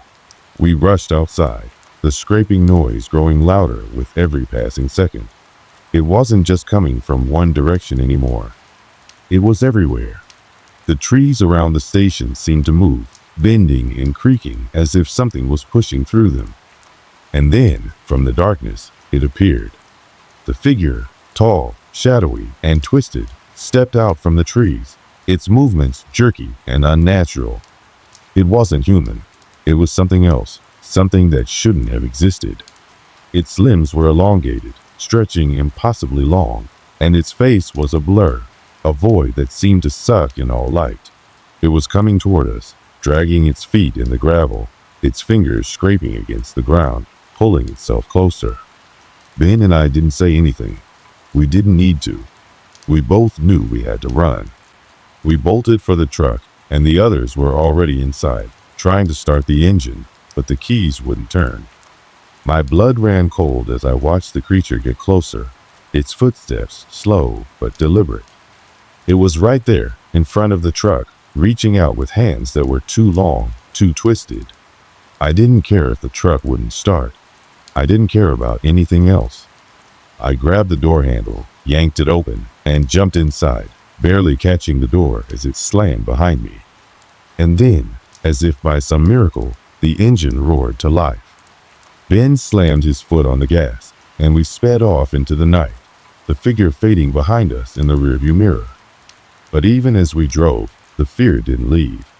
Whatever that thing was, it was still out there. And we weren't sure if we had left it behind, or if it was still following us, waiting for the right moment to strike. The forest had never truly let go of us. It still had its hold. And as we drove into the night, we realized one thing. The terror we had faced wasn't over. It had only just begun. Each mile that passed seemed to stretch out, and the landscape blurred into the night, indistinguishable from the last. I kept my eyes on the rearview mirror, watching the dark forest slowly recede, but I couldn't shake the feeling that we hadn't escaped, that the thing we had seen was still lurking, hidden just beyond our reach. Ben's hands gripped the steering wheel so tightly that his knuckles were white. His face was drawn and pale, and his eyes were wild as he scanned the road ahead, his attention darting between the mirror and the trees lining the highway. I could see the tension in his posture, the way his muscles were coiled tight, as if ready to spring into action at a moment's notice. The others, too, were silent, their expressions mirrors of my own fear. We were all in the same boat now. None of us were sure if we were really safe or if we were being followed, watched, hunted. We needed answers, but the questions were endless. What had we seen in the forest? What had been that thing, and why had it followed us? Was it tied to the forest itself, or was it something else entirely? And most pressing of all, what would it do to us if we didn't find a way to stop it? I looked out the window at the dark road stretching ahead. Nothing seemed out of the ordinary, but that's what made it so terrifying. The normality of it all. No one in the world would believe us if we told them what had happened. They'd laugh, call us insane, but we knew, deep down, that we had experienced something no one should ever have to go through. The real horror wasn't the creature, but the realization that there was something out there, just beyond our understanding, waiting in the shadows. We need to stop somewhere, I said, breaking the silence, though my voice didn't sound like my own. It was shaky, fragile. We need to figure out what happened, what it was. Ben didn't answer right away. He just kept driving, his gaze fixed ahead, but I saw him flinch when a tree branch brushed against the side of the truck. We were still on a remote stretch of road, miles away from civilization, and the isolation only made the terror feel more real. There were no other cars, no lights from nearby towns, just us, alone in the dark. Finally, Ben pulled off the road into a small clearing. It wasn't much, just a gravel patch off the side of the highway, but it was enough to get us out of the truck. The engine still hummed as we sat in the silence, unsure of what to do next. I couldn't even look at the others, because I knew we were all feeling the same thing, the gnawing fear, the desperate need to understand what had happened, but also the deep, nagging doubt that maybe we shouldn't be looking for answers at all. "We can't just keep running," Ben said, his voice low and strained. "We need to understand what we're dealing with, or it'll keep coming for us." I nodded, even though part of me wanted to deny it. I wanted to believe that if we just kept driving, we'd get far enough away that it wouldn't be able to find us. But the creature, whatever it was, had followed us from the forest. There was no escaping it. We had to confront it. We had to find a way to stop it, or we would never feel safe again. "We need to go back," I said, my voice heavy with hesitation. "We need to go back to the forest." The words felt wrong as soon as they left my mouth, but they were the only words that made sense. We had to go back to where it all began. We needed answers, and they were waiting for us in the woods. Maybe it was foolish, maybe it was suicide, but at that moment, it seemed like the only option. "No," Ben said quickly, shaking his head. "We can't. I'm not going back there. I'm not going anywhere near that place." His voice was tight with emotion, and I could see the fear in his eyes. But there was something else there too. Guilt, maybe? Or anger. He was torn, and I knew it. We all were. But we had no choice. The longer we ran, the more we let that thing control us. I'm going back, I said, my voice firm now. I couldn't explain it, but something in me had snapped. The fear was still there, but so was a burning need to end it. To face whatever it was, no matter the cost. I can't live like this. We all can't. The others exchanged uneasy glances, but no one said anything. I knew they were all thinking the same thing. We couldn't leave it unresolved. The creature wouldn't stop until it had finished what it started, and I wasn't going to sit around waiting to become its next victim. We didn't speak again as we got back into the truck and drove toward the forest. The moon had risen higher in the sky now, casting pale light over the road, and the air felt heavier than ever. The trees loomed, dark and ominous, like giants watching from the shadows. My heart was in my throat, and I could feel my skin prickle with anticipation. This was it. We were going back. When we reached the edge of the forest, we stopped again, the truck's headlights cutting through the trees. Everything was still, unnaturally still. The air was thick, charged with something I couldn't name, and I could feel my body vibrating with nervous energy. We sat there for a long moment, unsure of what to do next, until finally, Ben spoke. I don't want to go in, he said, his voice barely above a whisper. I nodded. I don't want to either, but we have to, for all our sakes. One by one, we climbed out of the truck, and I could feel the weight of the moment. The forest was silent around us, too silent, and as we stepped into the trees, I knew we were crossing a line. There was no turning back now. We walked in silence, the crunch of leaves underfoot, the only sound breaking the oppressive quiet. The air was thick with the scent of earth and decay, and the darkness around us seemed to press in on all sides, suffocating us. We didn't know what we were looking for, but the deeper we went, the stronger the sense of dread grew. The trees seemed to close in, their gnarled branches twisting like fingers trying to grasp at us. I felt it then, that same presence, the same feeling of being watched. It was like something was there, moving just beyond the edge of the light. I could almost hear the faint scrape of claws against bark, but when I turned, nothing was there. We kept walking, but my mind was racing. Every part of me screamed to stop, to turn around, to leave, but I pushed forward. Then, as we reached the clearing where we had seen the figure before, something changed. The air grew colder, and the darkness seemed to deepen. A figure stepped out from behind a tree, tall and shadowy, just like the one we had seen earlier. But this time, I didn't run. Neither did the others. The figure spoke, its voice low and distorted, like the sound of rustling leaves. You should not have come back. And then, it was gone. We stood there, frozen in place, the weight of its words hanging in the air. The forest was still again, but the terror we had felt earlier seemed to have dissipated. The creature was gone, or maybe it had never been there at all. But I knew one thing. We were free. We left the forest without another word. The journey home was silent, but it wasn't the same suffocating silence that had pressed on us before. This time, it felt like the quiet of peace. We had faced whatever was out there and come through the other side. But we didn't speak about what happened after that. We didn't need to. The fear was gone, replaced by an unspoken understanding. What had happened to us in the forest would stay with us for the rest of our lives. And no matter how hard we tried, we could never forget what we had seen.